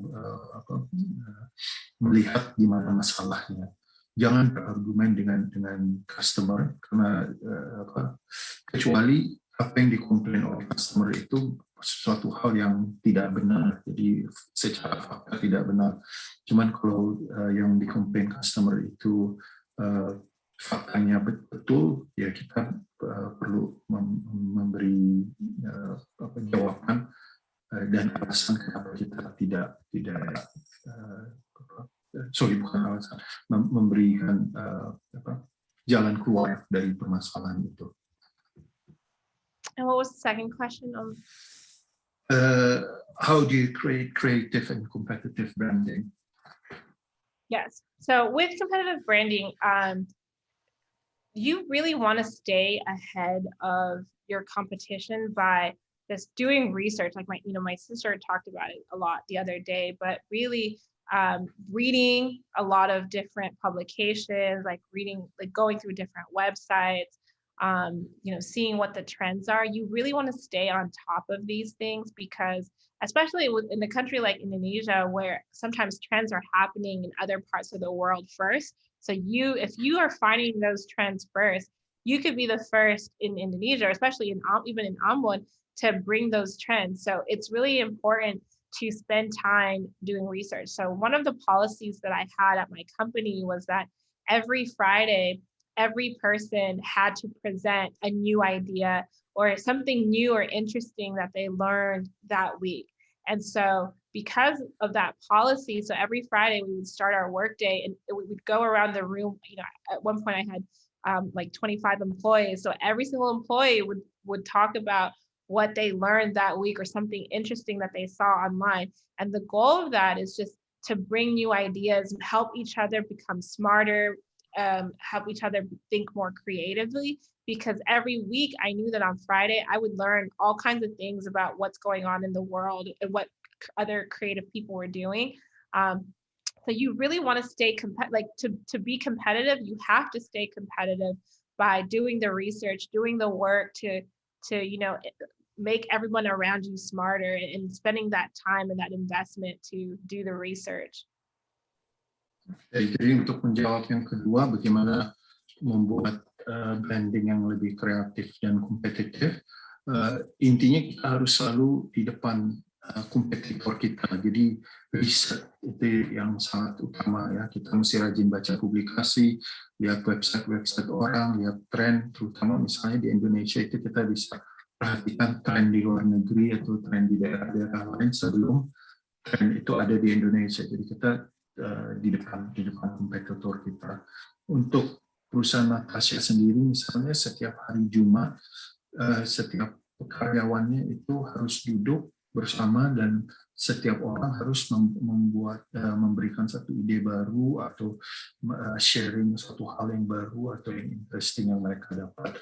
Jadi misalnya dia punya 25 karyawan, ya setiap hari Jumat itu mereka mendapat 25 ide baru, ide interesting, hal baru yang mereka pelajari bersama. Itu akan membuat orang makin kreatif dan makin pintar dalam memberi sesuatu kreativitas. Oke, mungkin yang lain, Bung Vito. Iya, terima kasih Om Jeff untuk memfasilitasi seluruh kegiatan ini. Mungkin Bapak Ibu ada lagi yang mau bertanya, mungkin sambil menunggu yang lain, mungkin dari Beta boleh Om Jeff.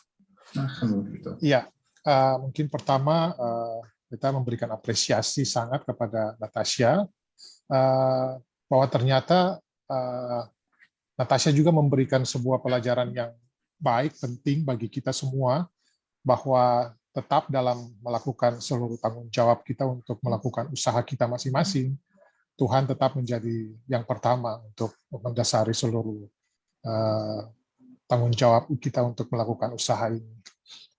Kemudian yang mau ditanyakan dari Beta adalah, artinya Beta juga cukup tertarik dengan proses pendanaan yang disampaikan oleh Natasia lewat berkat Ambon tadi.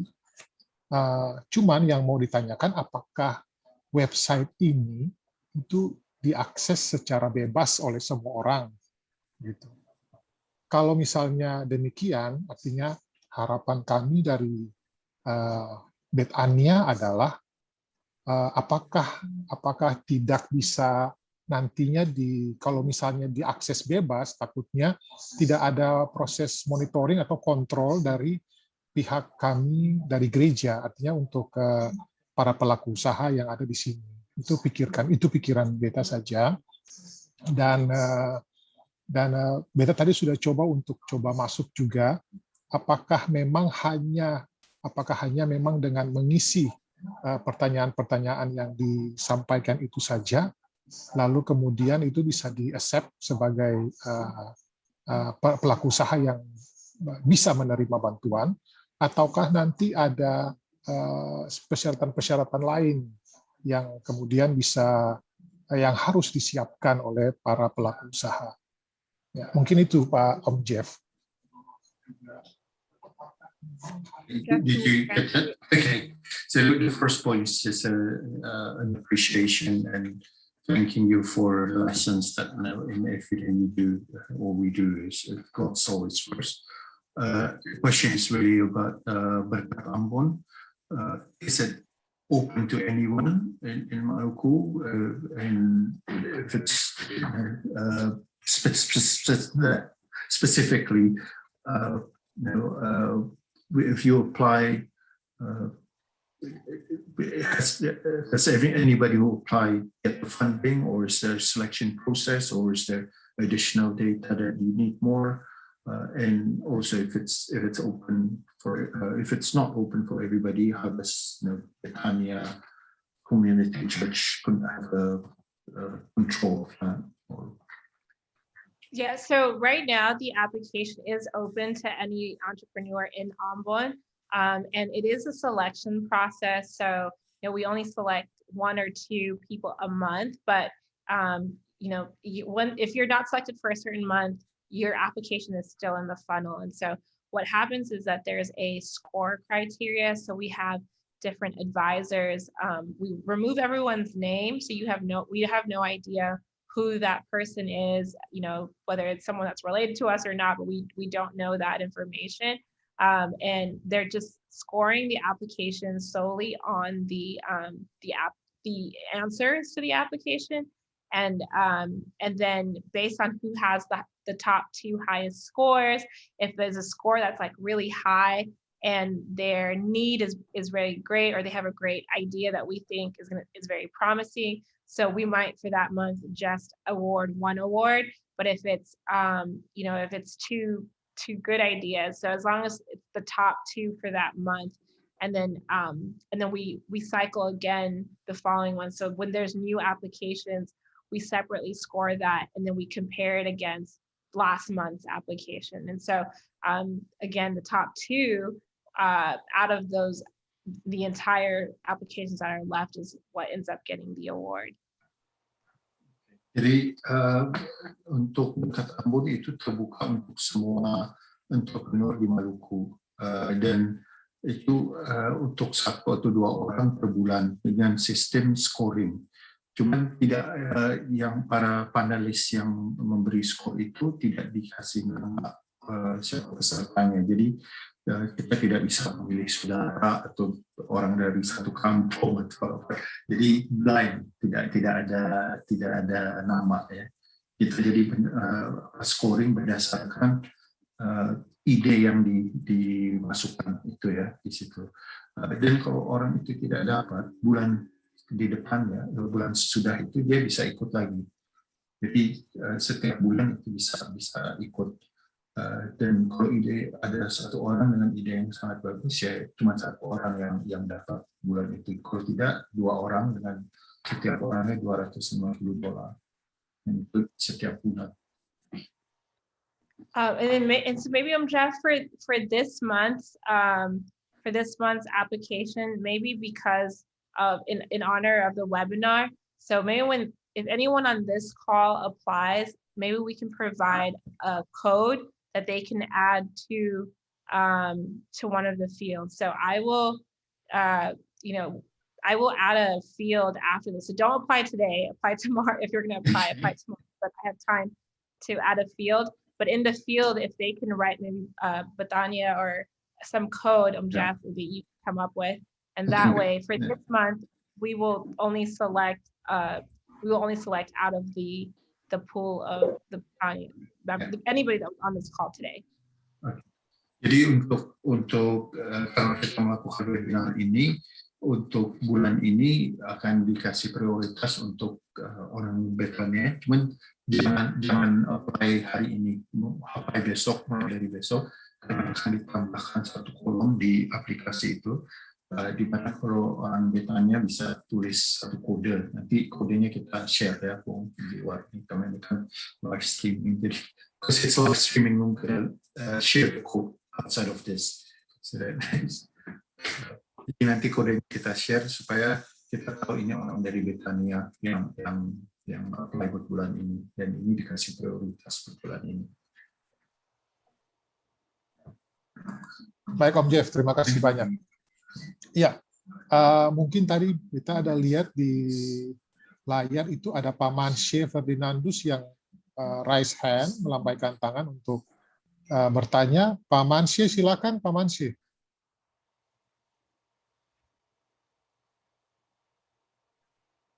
Halo Pak Mansye.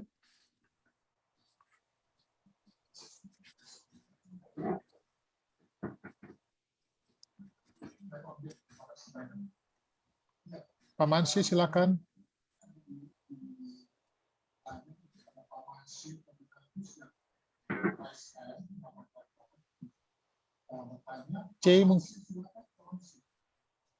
C mungkin bisa bantu untuk di unmute. Iya Bu Fit, nanti Cey bantu.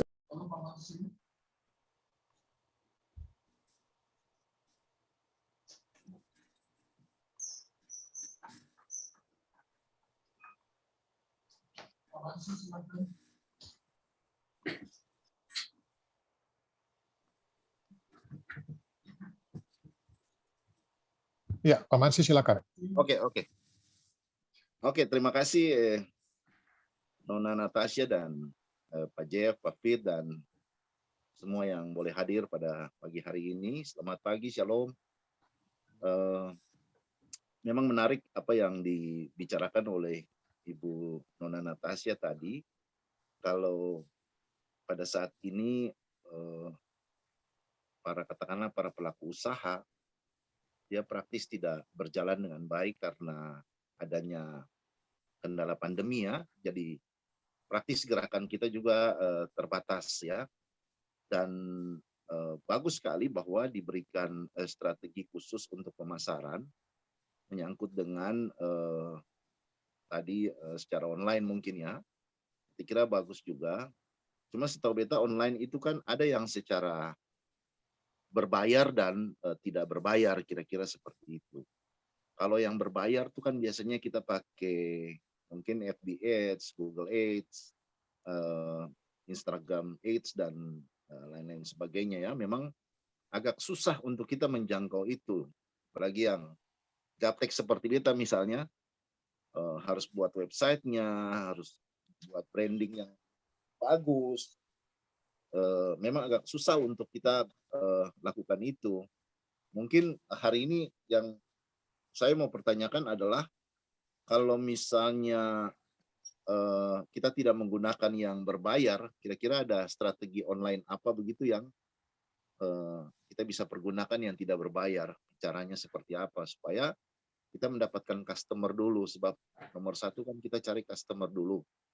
Urusan laku dan tidak lakunya tuh nanti dulu. Yang penting kita dapatkan customer banyak dulu, bisa mengenal produk kita seperti apa, harga kita, atau promosi kita apa, sehingga bisa dipertimbangkan begitu. Yang penting menurut hemat saya adalah bagaimana caranya supaya kita bisa mendapatkan customer sebanyak mungkin, supaya mereka bisa mengenal produk kita dulu. Saya kira itu nomor satu.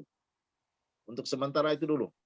Yang kedua barangkali untuk pelaku usaha pemula, katakanlah seperti begitu ya.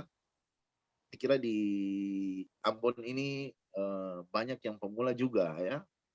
Walaupun praktis setelah kerusuhan terjadi itu mulai banyak pengusaha-pengusaha gitu. Ternyata orang Ambon ini ada juga yang ingin jadi pengusaha gitu ya. Mungkin karena desakan ekonomi juga, karena kerusuhan lalu banyak pengusahanya gitu. Kalau saya dulu orang mau berjual di Ambon itu susah gitu. Saya mau sejauh ketelah tukang beca orang Ambon juga susah misalnya. Nah, ternyata pelaku-pelaku usaha yang ada di Ambon ini setelah kerusuhan ternyata semakin bertambah ya. Katakanlah sekarang juga banyak orang yang mencoba untuk berusaha katakanlah sebagai pemula misalnya. Kira-kira ada strategi apa begitu supaya dia tetap bisa memasarkan produknya yang sederhana katakanlah untuk dia sebagai pemula dengan mungkin dengan modal yang terbatas, usaha yang sederhana, dia bisa lakukan penjualan yang baik begitu. Kira-kira seperti apa? Kira itu yang kedua. Terima kasih. Okay, so I understood the first question, Jeff. I can answer the first question. Yeah. So the first question about just ways to do free, ways to get your customers for free. So essentially, it's the traditional way was just to reach out to your customers directly. And so, if you're trying to just get early customers, having the boldness to just either go knock on their doors, like go up to people's doors, go up to, if you're selling to businesses, go up to different businesses, introduce yourself, send emails, like find emails and send emails.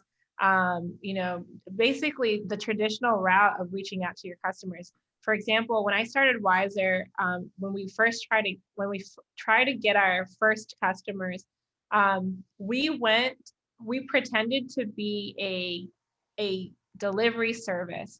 And so we would go, we made these like boxes of gifts, and we went to all of these the corporate headquarters of these big businesses in New York City.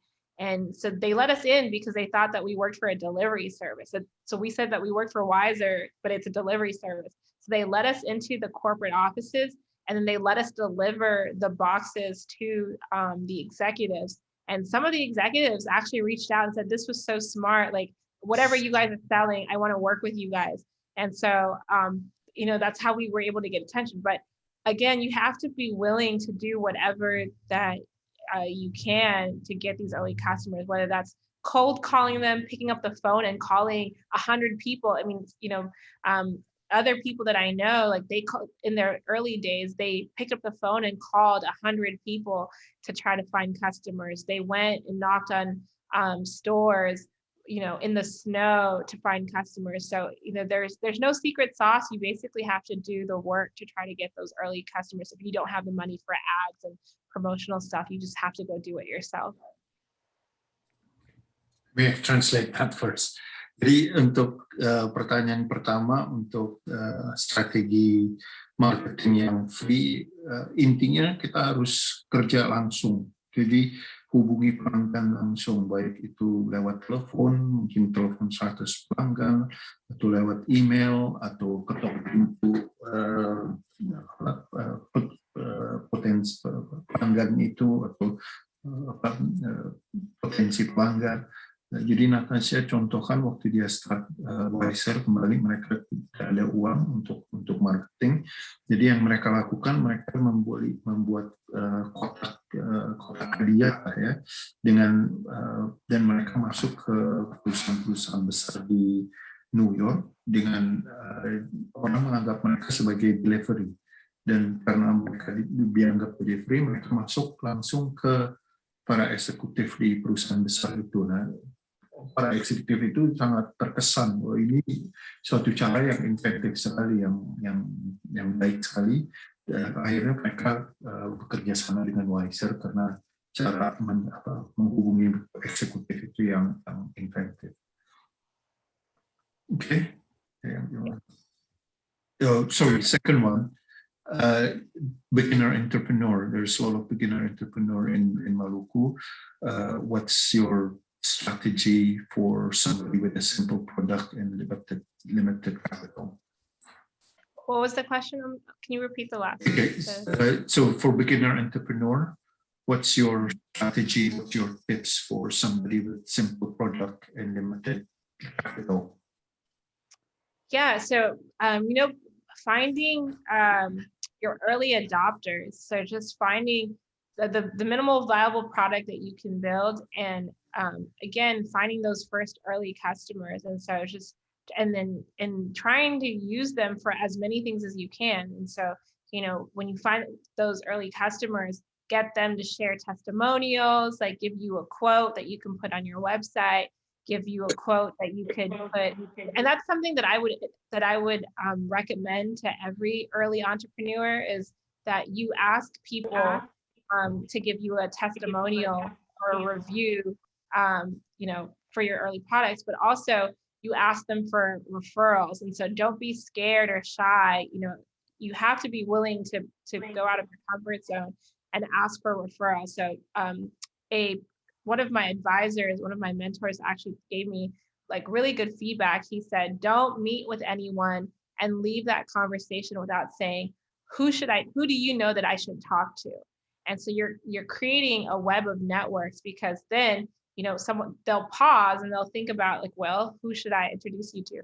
And so what you want to do is just keep building up your network, keep building up your base. You really have to just invest. It's a lot of time. Like, it's in the initial stages when you don't have a lot of capital, you're just spending time talking to customers, understanding what they like or don't like about your product, and you're refining your product in the process. Jadi Natasia bilang untuk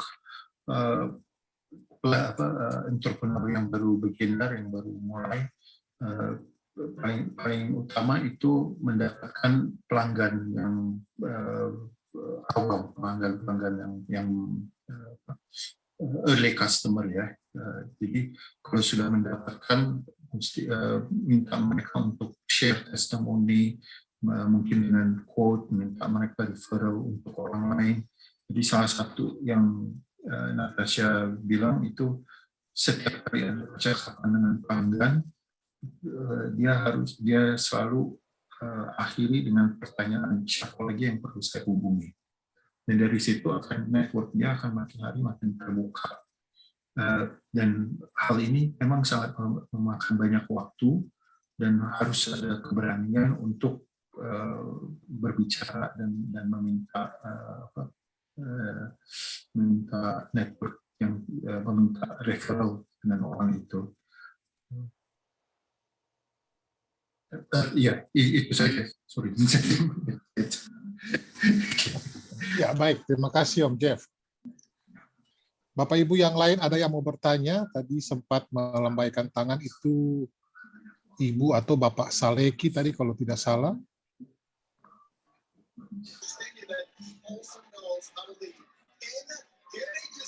Ibu Yuli Saleki mungkin?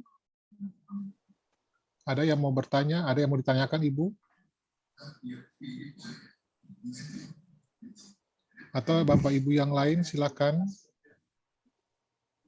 Bapak Ibu yang lain ada yang mau bertanya? Saya kasih kesempatan, atau kita kasih kesempatan 2 orang lagi lah.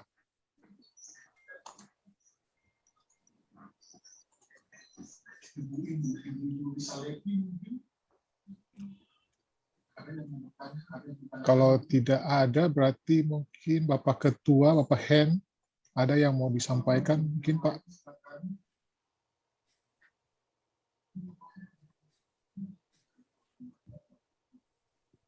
Saya kasih kesempatan 2 orang lagi. Ya, Bapak Hen, silakan, Pak. Pak Pendeta, boleh langsung unmute aja, Pak Pendeta? Oke. Ya, baik, Nona. Ya, baik, Pak Vito, Jeff, dan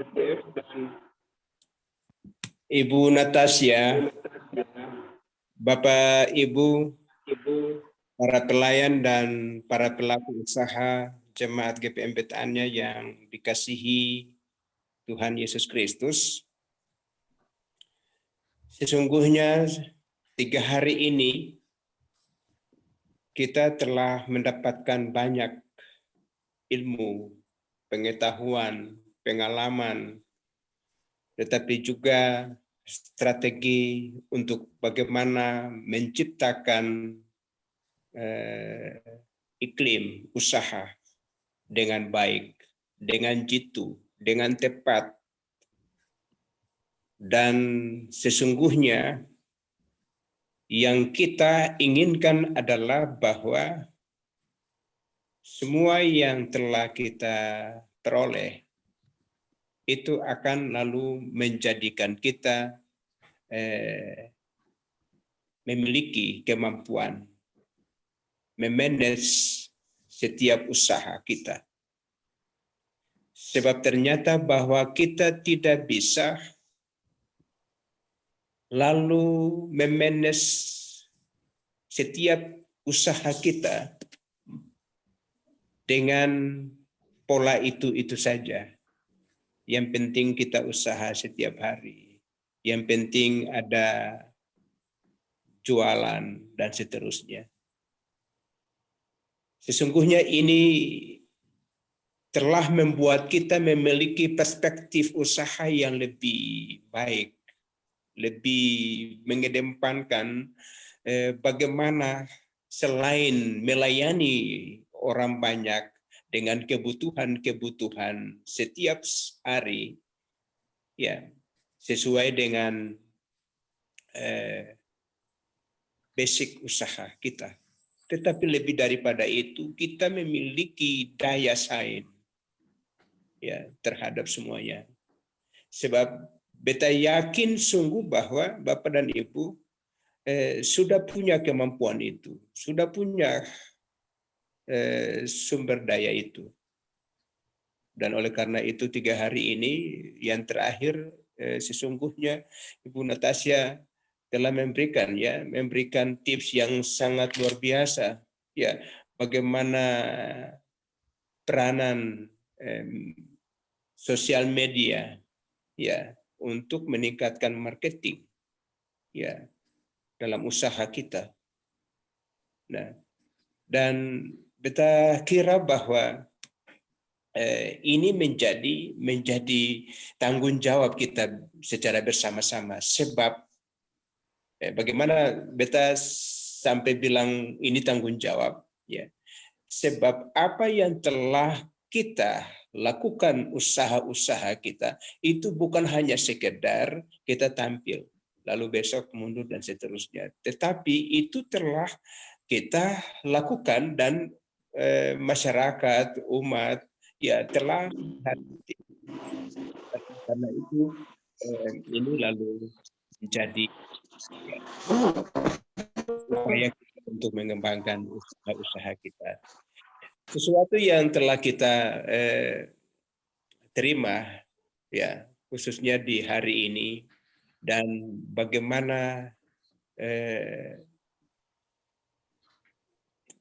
telah menyatakan kesediaan untuk tetap mendampingi sesungguhnya kita di Jemaat GPM Bethania melalui usaha ini.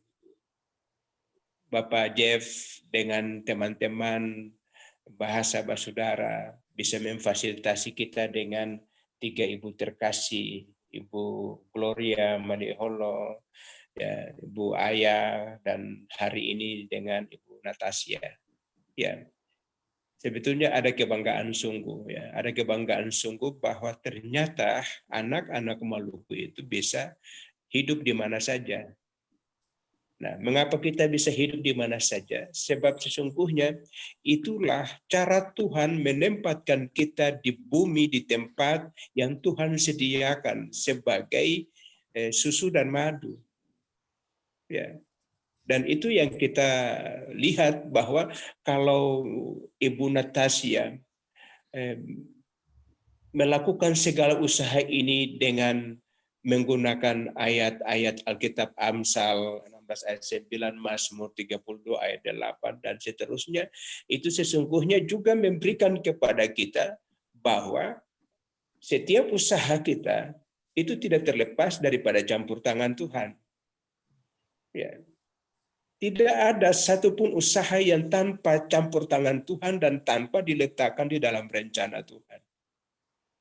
Setiap usaha kita, setiap orang, Tuhan sudah menyediakan segala sesuatu.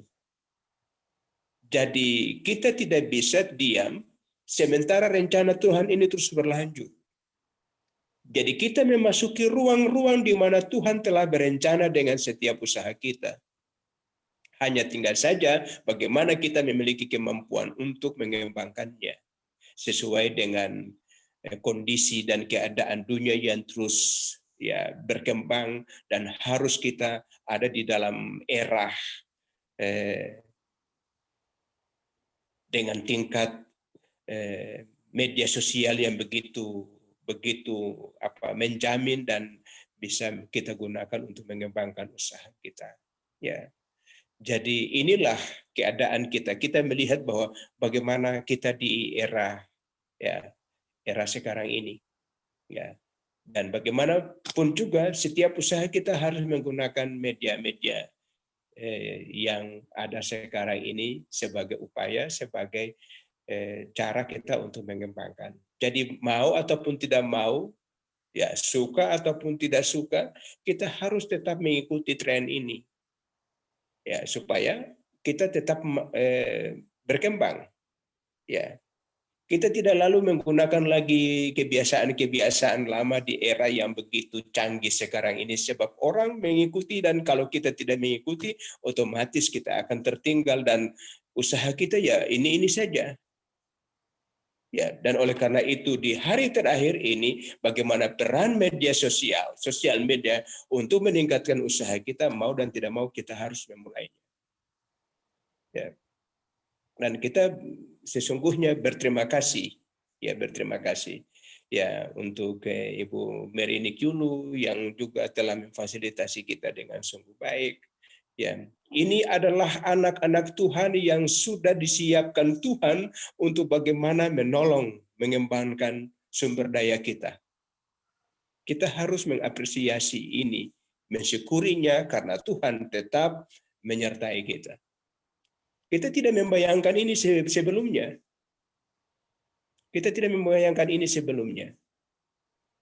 Ya. Tetapi mengapa tiba-tiba ini harus ada? Ya. Ini mesti lalu menjadi sesungguhnya sesuatu yang kita melakukan perenungan dan penghayatan. Mengapa sampai dalam perjalanan ini lalu kita menemukan kondisi ini untuk bisa mengembangkan ekonomi kita. Ya, sekali lagi, rencana Tuhan senantiasa ditunjukkan kepada kita. Dan itulah kesempatan-kesempatan kita. Dan kita memaknainya sebagai cara Tuhan untuk kita tetap menemukan hakikat dan jati diri kita sebagai anak-anak Tuhan yang sementara bergelut di kota Ambon yang begitu meningkat dengan berbagai daya saingnya. Di tengah-tengah pandemi COVID-19 ini, kita mendapatkan ilmu dan pengetahuan yang sungguh luar biasa. Karena itu sebagai pelayan jemaat GPM Bethania dengan seluruh jemaat, kami mengapresiasi, memberikan penghargaan yang sungguh, kepada Pak Jeff, bahasa saudara, Ibu Mary Nikyulu, juga Ibu Gloria, Ibu Akaya, Ibu Aya, dan Ibu Natasia. Ya, kami percaya untuk kehidupan itulah Tuhan telah menunjukkan Bapak Ibu untuk kehidupan yang berkelanjutan. Itu sebuah keyakinan iman kita. Ya, dan karena itu kami tetap mendoakan semoga Bapak Ibu semuanya akan tetap dijadikan Tuhan sebagai sarana untuk bisa melakukan kehendak Tuhan, menolong, mengembangkan orang lain sebagai bagian daripada kehidupan bersama. khususnya bersama dengan jemaat GPM Bethania. Itu merupakan harapan dari kita sebagai pelayan di jemaat Bethania dan umat Tuhan di Bethania ini. Itu doa kami. Dan marilah kita mempersembahkan semuanya ini bagi kemuliaan nama Tuhan. Anugerah dan berkat Tuhan senantiasa menyertai Bapak Ibu semua. Shalom. Om Jeff, apakah perlu ditranslate bagi bagi Natasia atau Kak? You understand that, Natasia? I understand most of it. I think I got the gist. Yeah. Thank you. Yeah. Terima kasih. Oke, baik. Terima kasih banyak Bapak Pendeta.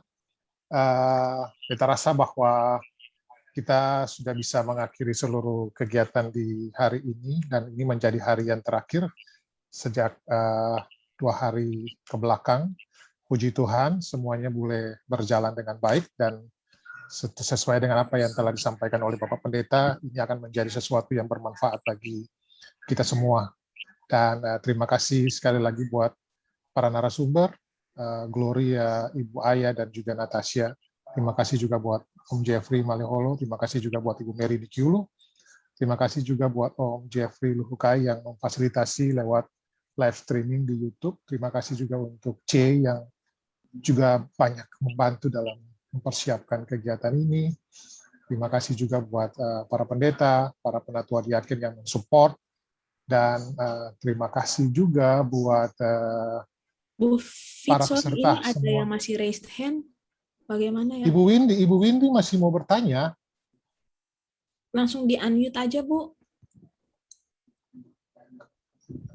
Oh, mungkin salah tekan kali ya. Ibu Windy? Oke, kita lanjut saja.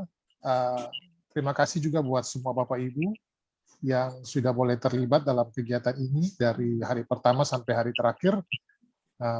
Tuhan Yesus memberkati kita semua, dan kita akan jumpa lagi di kesempatan-kesempatan yang lain bersama dengan Om Jeff dan semua teman-teman yang bersedia untuk membantu Jemaat Bethania dalam banyak hal. Kita akan menunggu waktu Tuhan yang terbaik untuk semuanya ini, dan mungkin sebelum ketong berakhir, ketong akan ada dalam doa tutup, dan kita minta karena ini menjadi hari yang terakhir, mungkin Bapak Ketua bisa berdoa bersama dengan kita mengakhiri seluruh kegiatan ini. Bapak Ketua, silakan.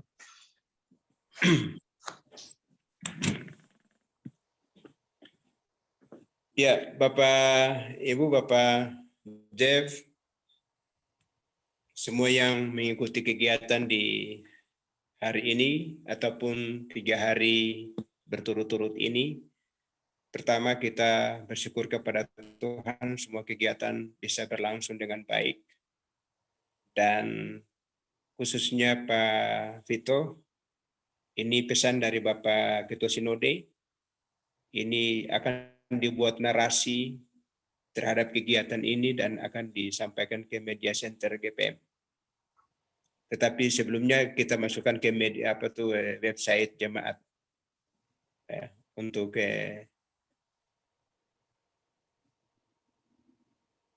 aktivitas yang berkelanjutan nanti. Ya, mari kita satu di dalam doa. Ya Allah, Bapa yang Maha Kasih, kami benar-benar mengalami kasih-Mu ya Tuhan. Engkau menyediakan kepada kami waktu, kesempatan untuk hidup, berkarya, melayani sesuai dengan rencana-Mu yang Engkau sediakan bagi kami. Perjumpaan bersama dengan bahasa basudara dan yang memfasilitasi kegiatan workshop manajemen usaha telah dilakukan dengan segala baik. Ini adalah kenyataan kasih Tuhan bagi kami Jemaat Bethania yang mendapat kesempatan untuk menemukan ilmu, kiat-kiat untuk bisa meningkatkan usaha dari anak-anak Tuhan sebagai pelaku usaha, terus berpercaya sungguh bahwa segala hal Tuhan ikut campur tangan di dalamnya. Ketika kami hendak berusaha, kami akan tetap mendasari dan meletakkan seluruh upaya ini di dalam rencana Tuhan. Sebab tanpa campur tanganmu, tanpa keterlibatan Tuhan, kami tak ada apa-apanya. Ini adalah keyakinan kami, tetapi juga ini adalah refleksi daripada anak-anak Tuhan yang telah merintis karir mereka, merintis usaha mereka, dan mengalami kemajuan dan sukses. Antara lain, Ibu Gloria, Ibu Akaya, Ibu Natasia. Mereka telah menunjukkan bagaimana mereka berusaha di dalam pertolongan Tuhan. Dan oleh karena itu, mereka telah berbagi 3 hari ini bersama dengan kami di Jemaat GPM Bethania, khususnya para pelaku usaha. Kami mohon kepadamu ya Tuhan, Roh Kudus memberikan kepada kami kekuatan untuk bisa mengembangkan karunia-karunia kami dengan ditopang oleh pengetahuan dan pengalaman dan kiat-kiat trik-trik yang telah diberikan selama 3 hari ini. Tuhan memberkati para fasilitator dengan usaha-usaha mereka, kerja-kerja mereka itu akan mewujudkan kasih setia Tuhan bagi mereka dan mereka menjadi sarana untuk dapat bersaksi bagaimana kebaikan Tuhan di dalam setiap usaha mereka. Kami tahu sungguh Tuhan bahwa di mana mereka berada, Tuhan tetap akan memberikan berkat kehidupan yang berkelanjutan dalam usaha kerja, juga keluarga-keluarga mereka diberkati. Bapak Jeff bersama dengan bahasa saudara, kami bersyukur bahwa anak-anak Tuhan ini selalu bersama dengan kami. Selalu menyadari sungguh bahwa mereka berada bersama dengan kami. Dan terus memfasilitasi seluruh kegiatan-kegiatan yang baik. Mereka ada untuk meningkatkan sumber daya manusia, gereja di Jemaat GPM Bethania ini. Bukan saja untuk melakukan les bahasa asing dan kursus ini telah berlangsung, tetapi juga dalam upaya meningkatkan usaha jemaat. Mereka selalu ada. Dan mungkin juga akan difasilitasi oleh Pak Jeff bersama dengan bahasa saudara. Kami mohon kepadamu ya Tuhan, diberkatilah mereka, usaha mereka, rumah tangga mereka. Kami berdoa untuk Ibu Mary Nikiulu, juga bersama-sama dengan seluruh teman-teman. Ya, Tuhan menyertai selalu. Dan kami percaya Ibu Mary tetap akan diberkati oleh Tuhan, diberikan kesehatan dalam kehidupan keluarga, tugas dan tanggung jawab pelayanan. Dan Tuhan tetap menyertai dan memberkati. Tuhan, terpujilah namamu atas segala kasih karuniamu untuk kami sampai 3 hari melakukan kegiatan workshop ini. Tuhan berkati kami semua yang telah mengikutinya, supaya semuanya ini akan tetap bermakna ya, dan berfaedah untuk peningkatan usaha kami. Dan kami sebagai majelis jemaat akan tetap menindaklanjuti kegiatan-kegiatan ini dengan baik. Terima kasih Tuhan, ini doa kami, ini syukur kami, sempurnakanlah kami dalam kasih-Mu ya Tuhan, yang mempersatukan dan memberdayakan kami dalam sebuah persekutuan yang saling menolong, saling memberdayakan untuk kemuliaan nama-Mu. Di dalam Kristus Tuhan dan Juru Selamat kami berdoa kepada Bapa di sorga dan kami memohon kasih sukacita dan damai sejahtera surgawi yang berlimpah dari Allah Bapa dan dari Tuhan Yesus Kristus dalam persekutuan Roh Kudus menyertai kita semua kini dan selama-lamanya. Amin. Amin. Ya, baik. Terima kasih Bapak Pendeta. Bapak Ibu sekalian, dengan demikian kita kegiatan hari ini boleh berakhir. Sampai jumpa lagi saja. Jangan meninggalkan ruang meeting dulu, kita akan foto bersama. Bapak Video bisa diaktifkan. Video boleh diaktifkan. Bapak Man senyum, langsung senyum. Bapak Samuel Waleruni jangan lupa senyum juga. 1, 2, 3. Oke, yang pertama, yang kedua 1, 2. Mami senyum, Mami. 1, 2, 3. Oke, yang ketiga 1, 2, 3. Yang terakhir 1, 2, 3.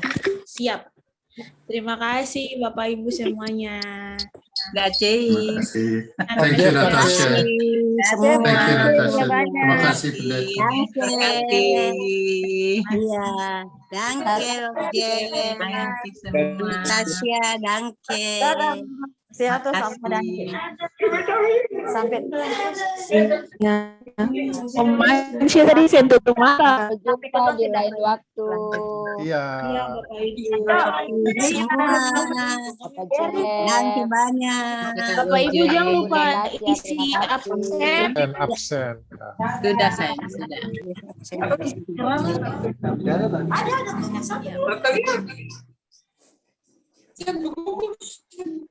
Ya,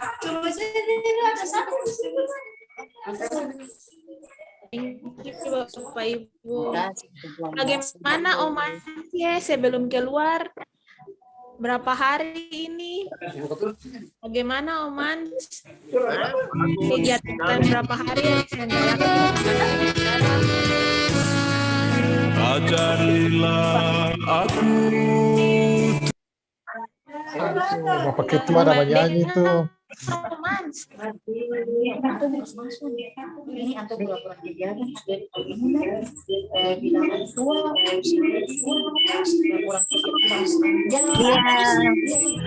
Dengan roh dan hikmat-Mu. Danke banyak semua. Tiada yang mustahil bagimu. Tiada yang tak mungkin bagimu.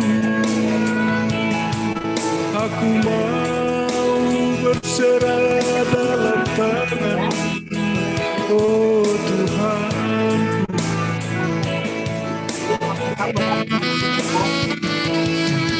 Firman-Mu itu pelita bagiku. Firman-Mu itu terang bagi jalanku. Aku mau ada di dalam tangan-Mu, hidup dan matiku.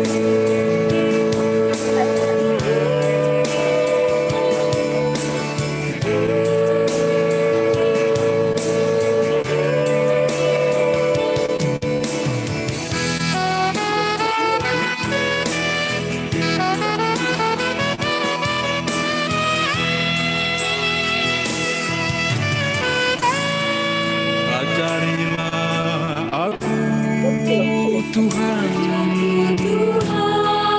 melakukan firman-Mu.